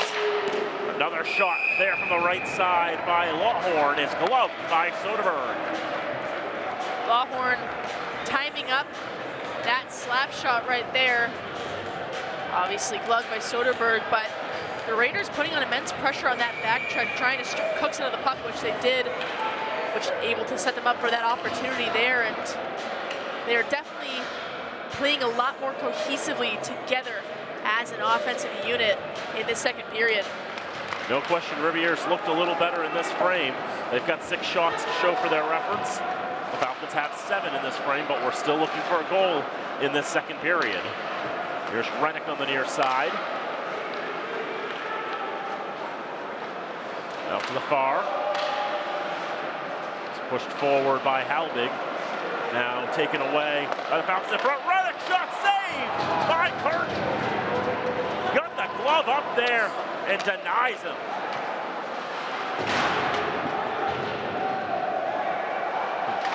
Into the left wing corner. And now to the right side. Cardo trying to play it along and getting a touch with Lawhorn. Rhodey trying to keep control of the puck. Slammed out of the zone. Halbig tries to settle it down, goes off his stick, and now a rush up the right side. Ribs can't get the shot away, and then the ricochet can't be put home either. LaVille and Palucci with opportunities for the Raiders. Had a great chance to cut the deficit. Left wing corner and thrown out in front, but knocked into the right side. Johansson battling with Rhodey. Third man in wins the fight in Beauvais. Flip forward for Milhorn. He'll win the race to the puck. Tries the center, puts it off the net. Beauvais following on, keeping control of it. Comes to the right side. Great stick work there, but off the side of the net. Stretched up ice, but knocked down by Isaiah McKinney. Falcons just barely stay on side. McKinney pushing forward. Right wing corner. 3 players there, 4 players there, and the referee as well. Beauvais right circle. Sent it across. Weber shot, gloved by Curtin. Draw with 2:39 to go in the second. 3-1 Fitchburg State. Want to remind you, FATV Remote Productions underwritten by Rollstone Bank and Trust, Acme Carpet One, All One Credit Union, Minuteman Press, the Sentinel Enterprise, and Unitil. Nice shot selection there from Nick Weber, the transfer from Post University, as he's come through this season and been contributing to the stats as he has 9 points in the season, 5 goals and 4 assists. He's been a solid contributor. Also played at Northern Arizona. They don't have NCAA hockey there, but they've got some club hockey. Off the boards right side. Falcons trying to move it around there. Bronte was stepping up in the fray, also a transfer. Played at Salem State, played at Franklin Pierce as well. Would have played for the Ravens last year, so he would have just missed having Sean Millerick as a coach. A lot of battling on the boards, finally poked out of the zone by Rivier. Falcons dumped it back in, had to tag up. They'll change up the lines. 4-4 in the middle as Nolte's able to push it in the zone. Now Rivier will make the changes on their own end. Lawhorn will toss it into the right wing corner off the boards. Andrew Wollaston for Marcus Macchione. Now at the center of the ice, Mateo Orme-Lynch trying to fight off the Raiders. Out of the zone, dumped right back in by Mateo, and he'll switch off. Cardo on the near side. Some pressure put there by Caparco. Not really able to set himself up for anything. Out of the zone, Rivier tags up, Cardo's back in. Defenseman on the right side, wearing 72, tries to throw it in the direction of goal. Now pushed out to the point. Through a lot of traffic, but off the line. Released by Jack Sutis, senior from Venice, Florida. Back to the right side, and a shot blocked in front. Try to clear it out of the zone. Pass behind Zapata. Well, Ray Sutis to the puck there. Sutis will win it though. Get it out of the zone, but Millette brings it back in. He'll shoot, and it's kicked away by Kirk. Rainbowed out of the zone, down in neutral ice. Johansson standing strong, winning control of the puck. Millette regains. Strong poke check by Phillips. That turn towards goal, but misses the mark to the right. 10 seconds to go in the period. One more stretch pass. Maybe something here for Rivier. As Tavella around the boards to the left side. Falcons pin in the boards and kill off the rest of the frame. 9 shots for the Falcons and 6 shots for the Raiders. 7 shots for the Raiders as they do the audit. But no scoring in that second period. We started as we begin it, 3-1. Falcons doing a great job at creating offensive opportunities, just not able to capitalize quite yet. The Raiders, however, had some great opportunities, but also keeping the Falcons to 0 goals in the second period. This is a Falcons team that has scored 25 of their 73 goals in the second. So clearly they create some offense, kind of at the beginning of the games, and then the Falcons known to kind of tail off towards the end of that. We'll see, kind of what remains of these last 20 minutes of regulation in the third period. Both these teams are teams that sort of wear down as the game goes on. Falcons are -7 in the third period, 26 goals conceded to 19 scored. The Raiders, 32 goals conceded to 15 scored. That's definitely their worst period by differential, -17. And Rivier, 1-13-2 when they trail after 20. The Falcons, 8-2-1 when they lead after 40. May have said after 20 earlier, but after 40, that's what I mean. Nevertheless, the Falcons and Raiders definitely playing a closer game in that second period. And can't forget, Rivier ranked 2 off the iron. Those don't go on the board as shots. 100%. And Falcons defense just needs to make sure that they're communicating a little bit more, as the Raiders have had some wide open opportunities, whether that's towards the sides of the net or right in the slot with that step down kind of shot. And it's just a matter of talking through where people are supposed to be and just knowing where's my positioning, who am I supposed to be covering right now. And that's all just based off of things that can talk about in the locker room. Falcons come away with the victory today. They'll be one step closer to potentially getting themselves a home game in the conference quarterfinals. Of the eight teams making the playoffs, the top 4 get those home games in the quarters. Falcons want to win this game. They would like Worcester State to lose to Salem, and Worcester lost to Salem by 6 goals earlier this season. So that's absolutely a possibility. But Falcons do need to take care of business first and foremost. And then they'll see if the business that they have down in Westfield on Sunday is even necessary. But for now, we'll take a break through 2 periods of play. It's Fitchburg State 3, Rivier 1. When we come back, we'll have a 3rd period of action, and it'll be a fun 3rd period, so you won't want to miss it. So don't go away. This is Hockey Night in Fitchburg on FATV. Back here at the Wallace Civic Center, campus of Fitchburg State University. 40 minutes in the books between the Falcons of Fitchburg State, the Raiders of Rivier, 3-1 Falcons. So we're getting ready to start the 3rd period. Daniel Wolak, Nola Patty here with you. Happy to have you along with us here today on FATV. 16 shots in that 2nd period, actually more shots than we had in the 1st period, but couldn't find any goals. So still 3-1 through 40 minutes. Both teams trading back and forth between quality opportunities and these great shots on net, but both goalkeepers just being outstanding and being absolute stone walls. Just 8 saves for Freddie Soderberg, but he's made some pretty solid saves. Here are some of the highlights from the 2nd period of action. None of these found the back of the net. There were a couple of shots that rang off the iron, but other than that, we had some interesting sights and sounds and things of that nature. Lots of penalties that we saw. We saw Rivier forgetting how to count to 6, count to 5, if you will. And then we saw a great save there by Josh Curtin, and the net came off its moorings. That caused us a little bit of a stoppage. Overall, both teams playing their games that they know to be true, and see McKinney laying down the body there. And Bronte quickly coming through to get that puck out of the Falcon zone. But again, quality opportunities on net. Both goalies just doing a great job maintaining their space and holding down the fort back there.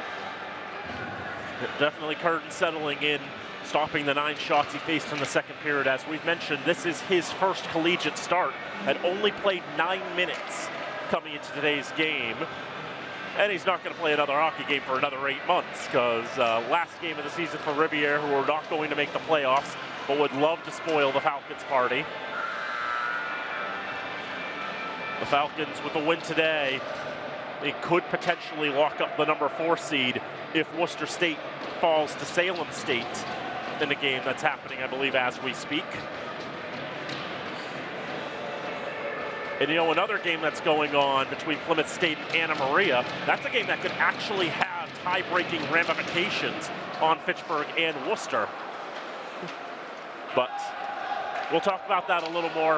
It becomes relevant as the 3rd period is underway. Falcons going left to right, Rivier going right to left.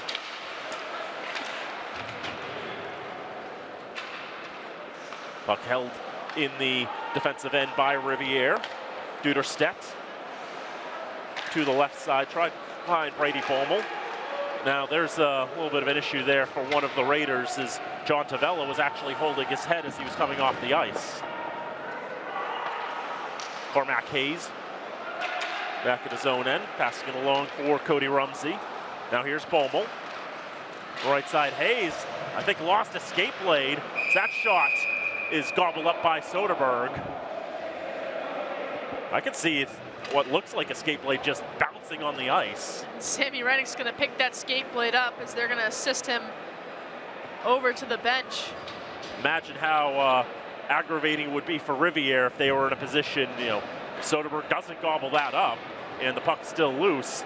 Hayes is basically down and out of the play.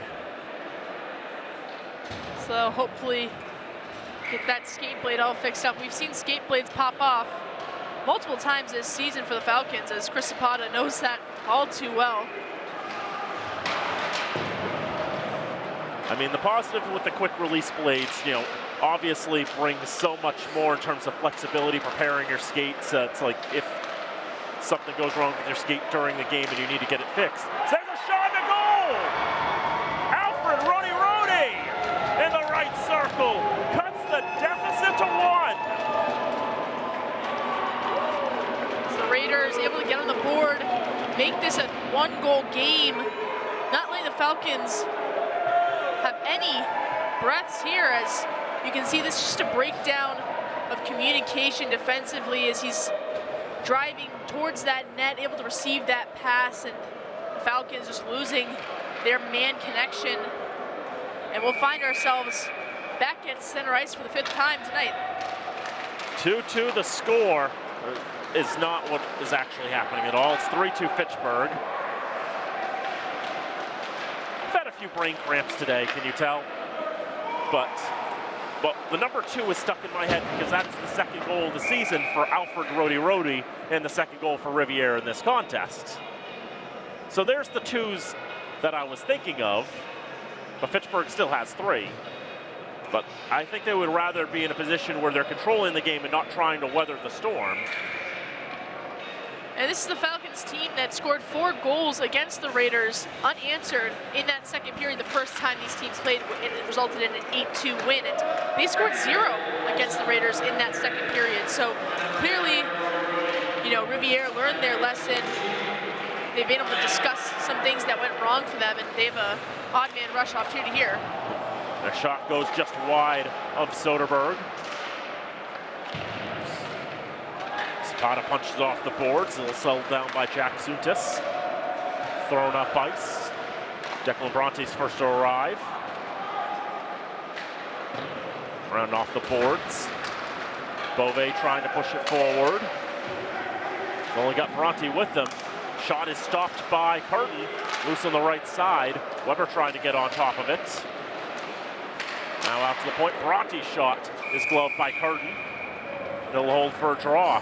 2:13 gone in the 3rd, a 3-2 lead for the Falcons. Curtin been giving up a few rebounds here and there right out in front of the net, but the defense has been doing a great job of lifting sticks, so the Falcons unable to make anything of those rebounds. Nicholas Palucci and Ryan Cardo got the assists on Rody's 2nd of the year. So now the deficit just 1. It's a blast from McKinney whistles, and then it is redirected through the paint out to the right side. Bronte keeps it in. Kramer turns, shot saved by Curtin.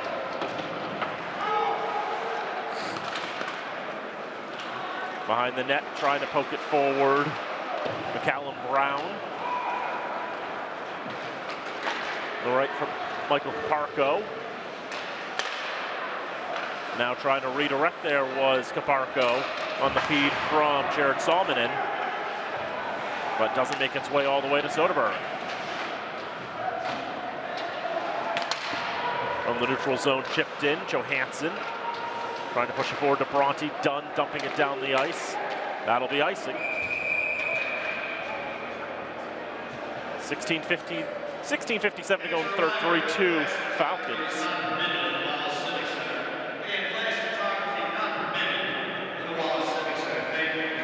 Give an announcement that flash photography is not allowed here, as we've seen a few flashes from the crowds. So Doc Haynes going to get us that information there.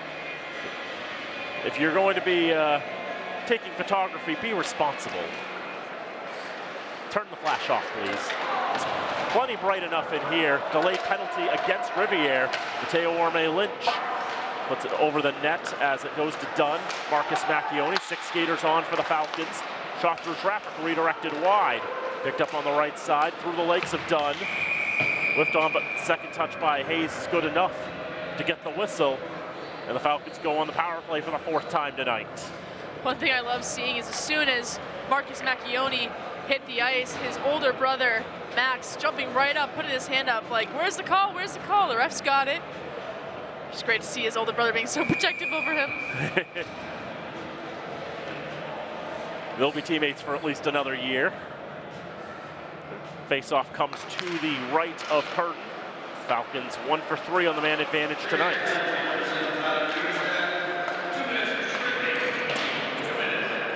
Tripping is the call against Tyler Duderstedt. Penalty minutes 17 and 18 for the comp sci major.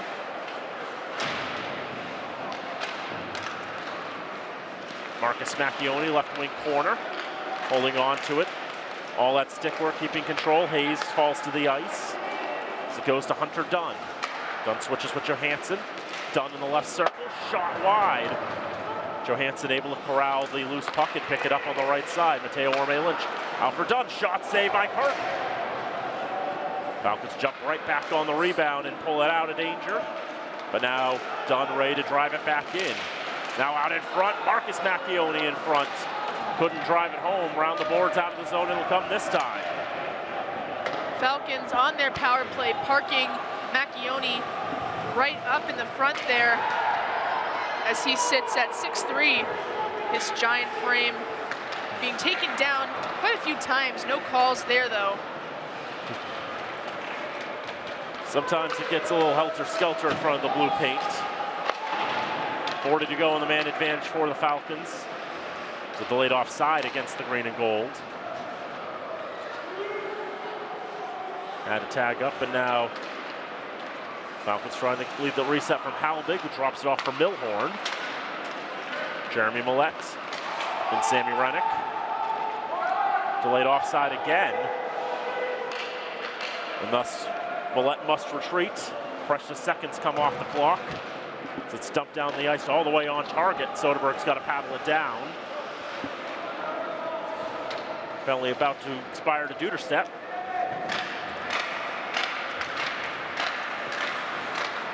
And he comes out of the box now as Millett fights off a player. Bad angle shot off the side of the net. Weber around, thrown through the paint. Halbig turns around, blasts it, cut down in front. Cookson trying to win that puck. Raiders come away with it with a 3-on-2. Out to the right side, and a shot is blocked. Raider loses an edge into the boards, and he's slow to get up as he tries to get back into the fray. Here's Trent Skaggs with the offensive moves, throws it across, but he found Phillips, who wears the other color shirt. Nolte gets a touch and gets it out of the zone. 13:55 to go in the third, 3-2, Fitchburg in front. They've led all the way. Mark Phillips holding behind his own net. Freshman from Vancouver, North Vancouver more specifically.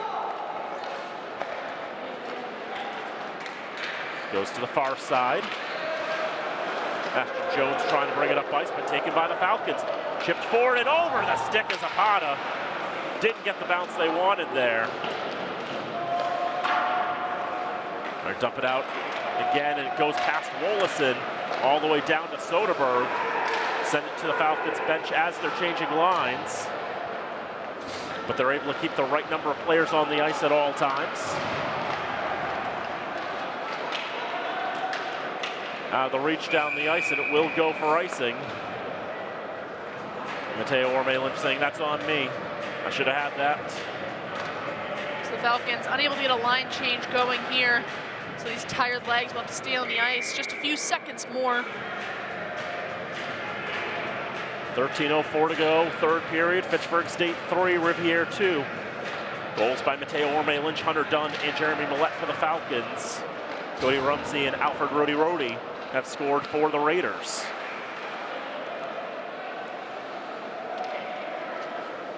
Fitchburg holding behind their own net. Mateo fake taking it. Instead, Fitchburg will send it up from the near side, throw to the far. Now Mateo Orme Lynch has that battling. As the puck squirts out of the corner to the center of the ice. Rumsey trying to feed Cormac Hayes, and now back behind there is Ryan Cardo. Pushing it forward, that pass misses everybody. It'll be icing again. And another draw coming to one side of Freddie Soderberg. 12:24 to go in the third. Shots 24-10 in this game in favor of the Falcons. But Rivier has had a couple of timely strikes.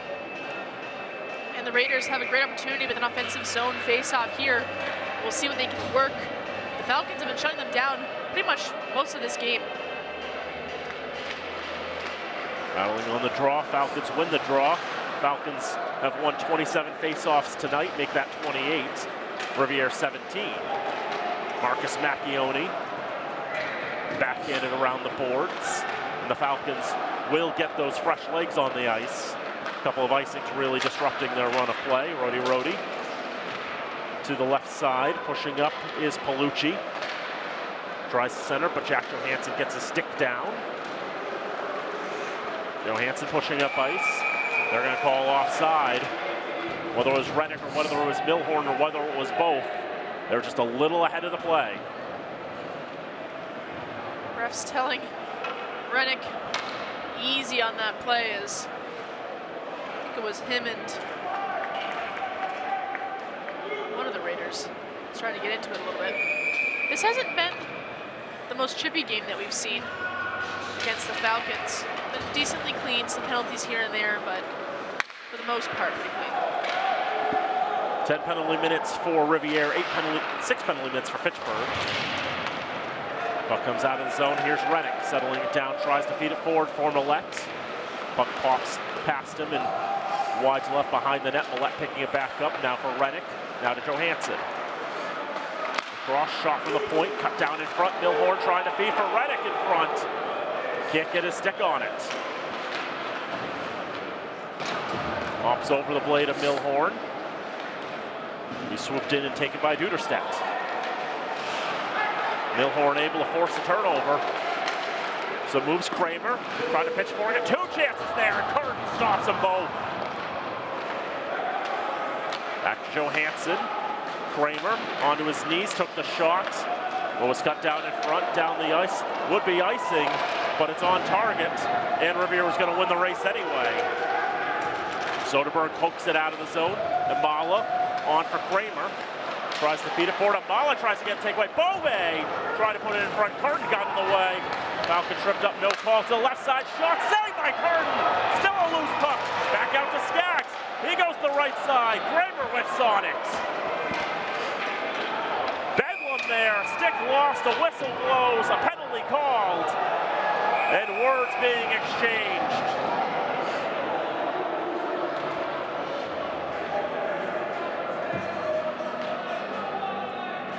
Chaotic hockey ensuing here at the Wallace Civic Center as the Falcons missing some grade A opportunities. I think we're going to see match penalties here. So Imala will take a seat. And I believe Lawhorn is going to go 2. So 4-on-4 hockey take place here. We've seen this quite a few times tonight. I think this is the 3rd 4-on-4 we've seen in this contest. Officials are talking, perhaps figuring out what exactly they're going to assess here. So we see Cameron Lawhorn in the box, business major from Reading. He's a junior. Imala, sophomore from Oaklawn, Illinois, also majoring in business. We've seen this a few times where the Falcons were about to go on that power play, and then that retaliation call, it's always going to come in. The guy who retaliates against, it's always going to get called as well, so they're going to end up 4-on-4. So it's just a matter of keeping your cool in certain situations. I don't think necessarily that Imala was out of line, so to speak, with that one, but the interesting thing is, the way that Cookson was signaling with the thumbs up, I think, considering the number of players on the ice, I think they're going to get Lawhorn for the original penalty. I think they're going to give a misconduct to Imala, which would put him in the box for 10 minutes, but the Falcons would get to keep the man. So, a little bit confused with that one. I mean, I personally don't think Imala was necessarily out of line, so to speak, in a misconduct way, but official is going to discuss this one. So that was my initial guess. Now I look at the live stats and I see what they're actually doing. Imala got 2 for roughing, Lawhorn got 2 for roughing, but also 2 for interference. Okay. So that's a better explanation. There we go. And so that means that another Raider comes over the box, and Mark Phillips, he'll serve the second penalty for Lawhorn. And it was one or the other. And I, of course, zeroed in on the less likely explanation.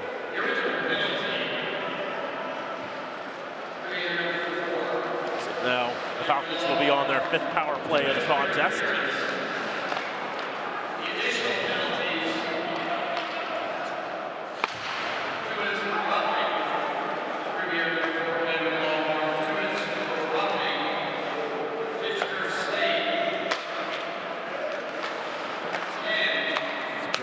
goes to the right side for Dunn, cross ice, held in the left circle, back for Johansson, through traffic. I think Curtin got a piece of it with the toe.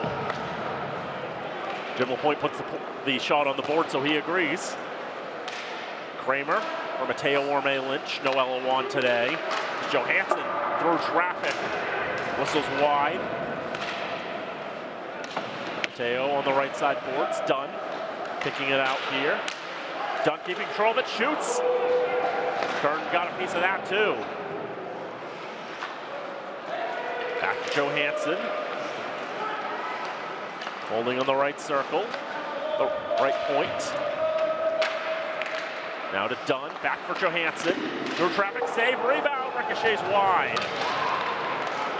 Great chances on this power play for the Falcons, still 30 seconds to work with. Mateo Orme-Lynch, stick breaks. He's has to get new lumber as Toivo Kramer across, one-timer scores! Marcus Macchione on the one-timer! Another power play goal for the Falcons. Makes it 4-2. Almost seems like Marcus Macchione is playing his heart out for his brother Mike, honoring him on his senior night that he does not get to play in due to his lower body injury he received their first game against Plymouth, and wide open, that one-timer finds the back of the net. And his family in attendance in the crowd tonight. 2 goals for the freshman.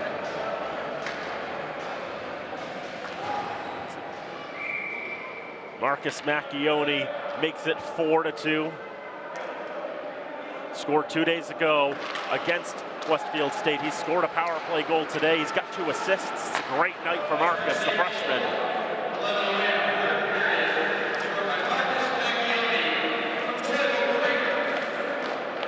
Toivo Kramer gets the lone assist. To the left side, Wollason's shot whistles wide. Takes a hop and goes straight up into the netting. 8:20 to go in the third, 4-2 Falcons. Lots of power off that shot.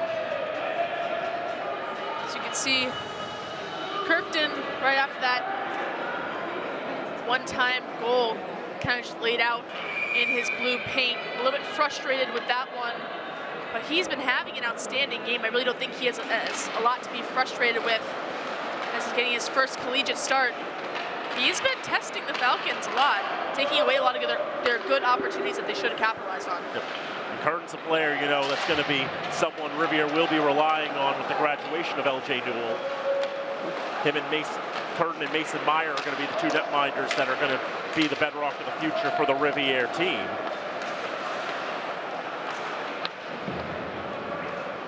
Rennick out to Skaggs on the left side. Wollason shot redirected wide.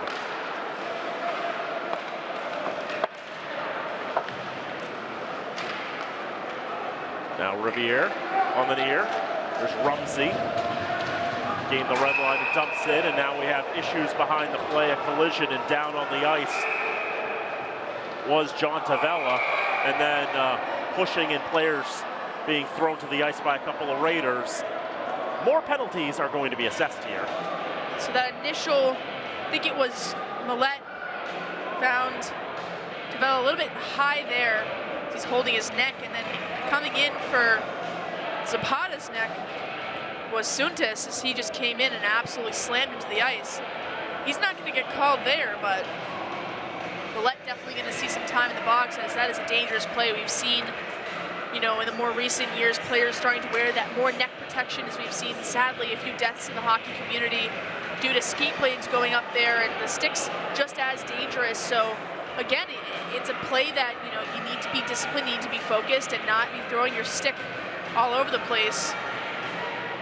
As you can see here, Zapata kind of get taken down there by the neck. Official's not going to be calling him for that one, but it's a dangerous play, and it's a deserved penalty, as, you know, you got to keep the game safe. They allow a certain amount of physicality, and when you cross that line, you're going to be penalized for it. Our referees from the New England Women's Hockey Alliance Division I Conference will come over, talk with Sean Miller briefly. 5 minutes going on the board, and it looks like Millette's going to be thrown out of the game as well. Suntis going to be finding himself in the box as well, as he did go up there and takes it down by the neck. He'll probably get roughing, but the original hit, not a good hit there from Millette. Those don't cancel, so we'll do 4-on-4 again. Fourth 4-on-4 in this contest.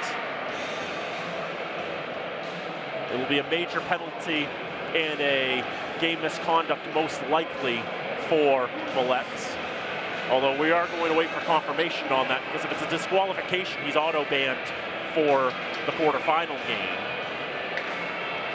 We'll see what the refs deem suitable for his punishment. So it's going to be a 5-minute major here for Millette, as the scoreboard says. 2 minutes of 4-on-4. And a 3-minute major power play for Rivier.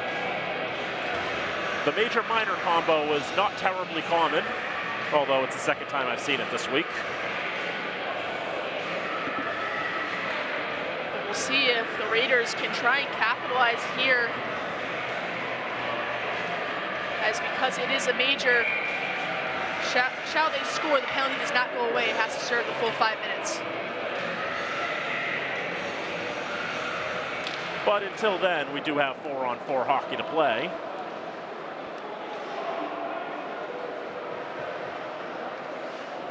Contact and head is going to be the call against Millette.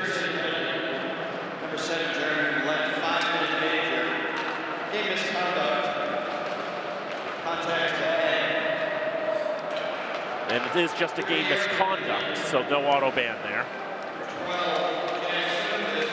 Now shot on the right side, turned away by Soderberg. Believe it or not, that's the first save in this period for the sophomore. Or the second save, actually, is in transition. Out of the reach of Dunn.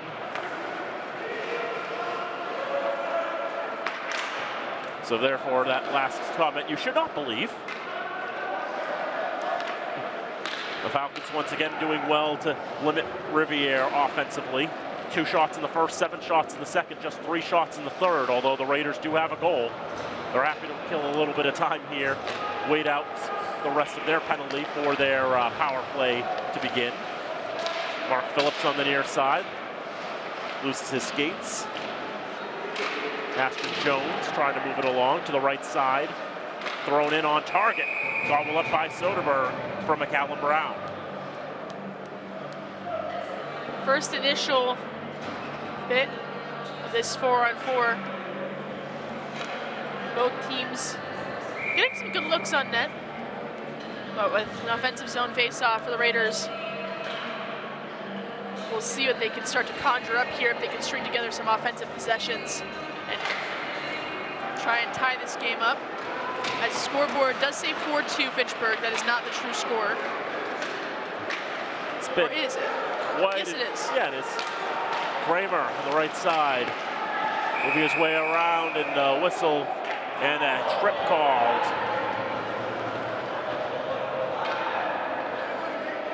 Think of all the permutations we've got with the penalties, and now we're just going to add more to it. For some reason, I thought the scoreboard was 3-2. It's been a long day here. I did 2 back-to-back basketball games for broadcast, so scores are running through my brain, and now we're going to have... That box is getting pretty crowded there with our attendees in there as well. Rennick goes for the trip. Yeah, both the Falcons basketball teams had a bad go of it today. Both ended up with the wooden spoon in their respective sports.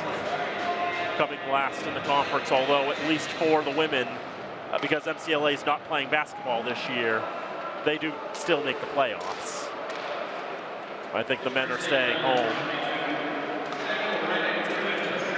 Rennick going for the tripping, and the power play starts early, and then will actually increase in power from 4-on-3 to 5-on-3 in 8 seconds.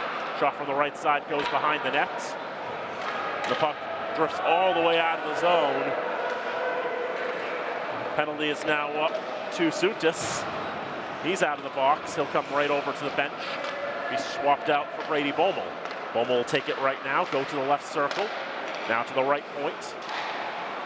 Left side held down. And Bommel can't hold on to that puck. It comes out of the zone. Cookson swarming him. Now trying to pin it against the boards. Thanks to Rennick's penalty, the clock on your screen is wrong. Never did get to fix that one little issue that can happen sometimes when a minor is called after a major. So there's 55 seconds to go on the 5-on-3 before the Falcons get a player back. So left side, that shot rings off the iron and in! Rivier's got a power play goal, and now the deficit is 1. How many times have we seen the Raiders hit a post and it gone out? This time, the post and the hockey gods are on their side.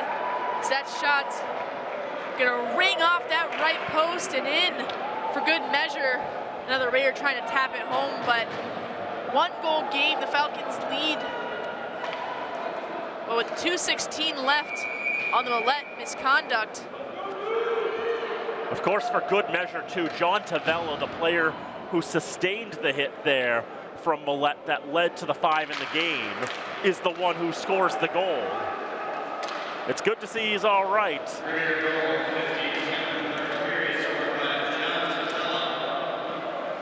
Now the clock on your screen is correct. Cody Rumsey gets the lone assist. No, he doesn't. Nicholas Galucci gets another assist there.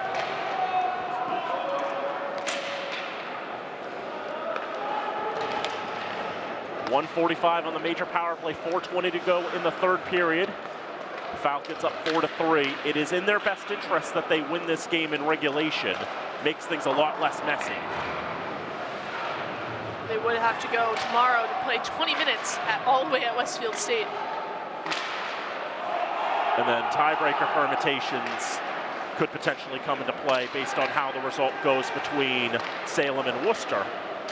On the left side, a centering pass cut down in front.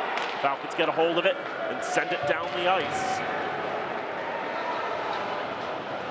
Plymouth State and Anna Maria play each other effectively for the MASCAC championship game. If Anna Maria wins in regulation, Worcester State will have the tiebreaker over Fitchburg State. But any other results, and the Falcons will have the tiebreaker over Worcester State. That is barring, of course, a very unusual set of results, which would involve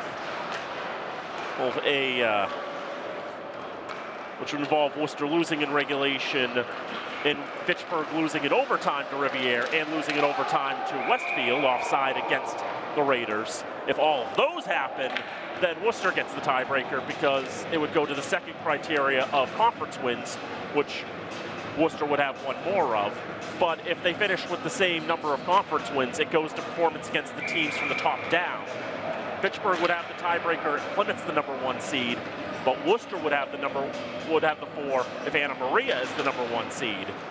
Because Worcester won the regular season series against Anna Maria and couldn't get any points against Plymouth. But Fitchburg State did the exact opposite, took 4 points against Plymouth, but none against Anna Maria. So the MASCAC is messy, is the whole message from that, I guess. It's been a very interesting season, and a lot of games have been any given team could win. And I would argue that's kind of the best. It's what you like to see. You love to see competitive contests. Amala's out of the box serving Millette's penalty. Falcons are back to full strength. And that's crossed up and a shot blocked in front. Kept in on the left side. Lawhorn popped up in the air onto the left side. LaVille trying to settle it. Around to the right, comes out of the zone. 2:15 to go in regulation. 4-3 Falcons in front. Trying to get all 3 points in this contest. Lawhorn can't keep a hold of it on the left side. Puck pinballs up in the air around the near side. It can't be kept in by Ashton Jones. Dumped back in. A hopper goes just wide, and that was from the wrong side of the red line, so that is icing. 1:53 left to go in regulation. The Falcons trying to hold on to this 1-goal lead as the Raiders have started to make a strong comeback, and shall the Falcons lose this game, you got a lot more issues to worry about going into playoffs. Draw to the right of Curtin, made 27 saves in this contest. Won by the Raiders and sent out of the zone. Rody on the left side had the first goal in this period. Curtin still in his net. Sean Millerick, the former Becker netminder, the head coach of the Raiders, will obviously thinking about when he's going to pull Curtin for the extra attacker. Rody dispossessed, Falcons clear it. Mateo Orme-Lynch on the rush, able to get a hold of this puck and try to protect it. Swing it around the boards. Brian Van Ness try to move it along. On the left side, Tyler Duderstedt. 1:05 to go in regulation. Falcons lead by 1. And now here comes Curtin for the extra attacker. 6 skaters on the ice for Rivier. Puck on the left side boards, cleared down the ice, will go for icing. Clock will stop with 46 seconds left. Falcons just trying to net this empty net goal to put themselves up 5-3 and solidify this win, but we've seen how powerful the Raiders' power play can be, and now that they're up an extra skater, they're pretty dangerous on the ice right now. Falcons will call their timeout here with 46 seconds left. Quarterfinals are next Thursday. I believe it'll be a 6:30 start here on Thursday if the Falcons can get the number 4 seed. Otherwise, they'll be on the road. It's going to be a long battle for them to make it back to that championship game if that's what they're looking to do. And, you know, they've had a season where the record doesn't really matter when you get to playoffs, right? If you make the playoffs, playoff hockey's a different atmosphere. It's a different game. It's more intense. It's more focused. So if they get there, it's, you know, the record, you can kind of ignore it, but it hasn't been as good of a season as they've hoped it to be. So it's going to take kind of a Herculean effort to make it all the way back to the championship game. And should they win the MASCAC, I think this would be a monumental year for them, 100%. Absolutely. And you know, as a wise coach told me earlier this year, record doesn't mean manure. It just means it all comes down to what team shows up. He didn't say manure, by the way, but I can't actually say what he said. One little factor that I want to fit in before we sign off, was Sean Millerick. He was a 2-sport athlete at Becker, played ice hockey, played baseball. Did you know Travis Jard, SID at Fitchburg State, not only played with Sean Millerick, but actually ran for him in a game one time and scored a run? Because they were both baseball players for the Hawks. Falcons have it, get it out of the zone, down the ice, will not be icing, deemed obtainable by Duderstedt. Cookson trying to get to that puck. He's pinned against the boards, 30 seconds to go. The visitors from Nashua trying to equalize in the final minute. Taken away past Duderstedt. Now he's got to track that one down, 17 seconds to go. Stretch pass up ice, Rivier, 6 skaters on. Pinned against the boards, Halbig tossing it around, Hayes throws in front. Dangerous, nobody can get there. Falcons are going to win this game 4-3 to take Senior Day.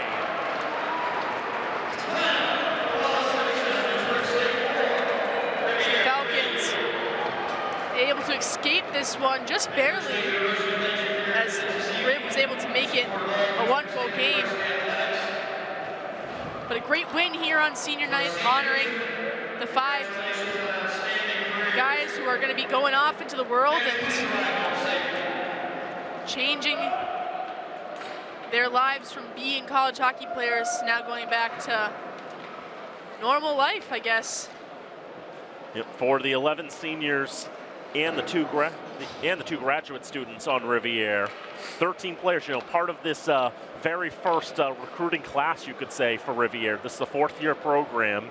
This is the first year they even had a chance to make the playoffs in a proper conference, if you will. I think they had like 1 year of a weird, non-traditional playoff thing amongst independents. But this year, playing in a conference, Coach Millerick telling me, they kind of learned how things are a little different, I think, when you're playing a conference and how tough the league can be. And he's going to learn from that as he's going to work on recruiting and trying to build this Rivier side up. And for the Falcons, a big win to get them to 28 points in the standings, meaning that in terms of seeding, the worst they can do, I think now, is the number 5 seed. As now UMass Dartmouth is not going to be able to catch them, and neither will Westfield State. So the Falcons salute their home fans one more time. It's possible they'll get one more home game, but it all comes down to first and foremost, what is Worcester State going to do against Salem State tonight? And the battle's out of their hands now. They did their job. They got the game done. They got the regulation when they needed, and it's up to the hockey gods now what occurs, and if they get placed for a home playoff game, and if they have to take it on the road. But as you can see here, lots of players talking and chatting it up, as I'm sure a lot of these guys have played together, whether it was NCDC or different USPHL. Of course, and I also shouldn't forget about the suspended game on Sunday. There is still that business to clean up. And I can tell you at one scoreboard check, Worcester does have a 4-3 lead over Salem State in the last 8 of that contest. Again, if Worcester wins that game in regulation, the Falcons are going to have to go down and finish their business with Westfield tomorrow afternoon to see if they can get themselves the number 4 seed. But if Salem is able to come back, and it could be one of those weird things, if Salem wins in overtime, then they could finish in a tie, and then if Salem takes it overtime, Worcester wins in overtime, or some weird stuff, or Salem wins in overtime, or it just gets weird. It gets weird at this point. Falcons are at 28, Worcester's on 27. A Salem win in overtime would put Worcester on 28, meaning it would come down to the Plymouth Anna Maria game, barring the results of the game in Westfield tomorrow. It's a lot of shuffling. When you watch this on demand, you'll probably already know what's going to happen with the next game, whether it's going to be here, whether it's going to be somewhere else. And I imagine based on the standings, it probably has to be, the Falcons most likely are going to get Worcester in the quarterfinals. And that should absolutely be an exciting game, as we see Captain Oliver Cookson stepping off the ice for the last time in his regular season career. That's got to mean something to him, and he's led this team for the past 2 years as a captain. And I think overall, the team wants to get this championship, not just for themselves, but for those seniors who have really put their heart and soul into this organization. Indeed, final score here, 4-3. Final shots were 33-15 shots on target in the third, were 13-6 in favor of the Falcons. Marcus Macchione, the freshman, netting the winner with 8:42 to go in the third period, putting the Falcons over the top and getting them that victory to get them to 12-11-1 overall, 8-8-1 in the MASCAC. Rivier finishes the 24-25 season 7-16-2, 3-13-2 in the MASCAC. So the Falcons' next game will either be, finishing up business against Westfield tomorrow at 1:30, or it'll be Thursday in the MASCAC quarterfinals. And I imagine if they're not going to finish business down in Westfield, it means the Falcons will have taken the 4 seed. So then their next game will be here. Want to thank our crew, by the way. Robin Como was our director. Henry Christensen was on replay. Travis Falk in the truck making a lot of the other magic happen. Evan Shakabach, Bradley Bedard, Alex Fabrili, our camera operators, do a tremendous job bringing you all the pretty pictures. And we all thank you for joining us. Final thoughts, Nola, before we let you go? This has been an awesome season for these seniors. Obviously not going the way they wanted, but they've fought back, they've fought hard, and they're really showing up in these last few games of the season. So congrats to them. We'll see Chris Halbig back here next year. So excited to have him back, as he'll take his redshirt year back. And overall, such a great win for tonight.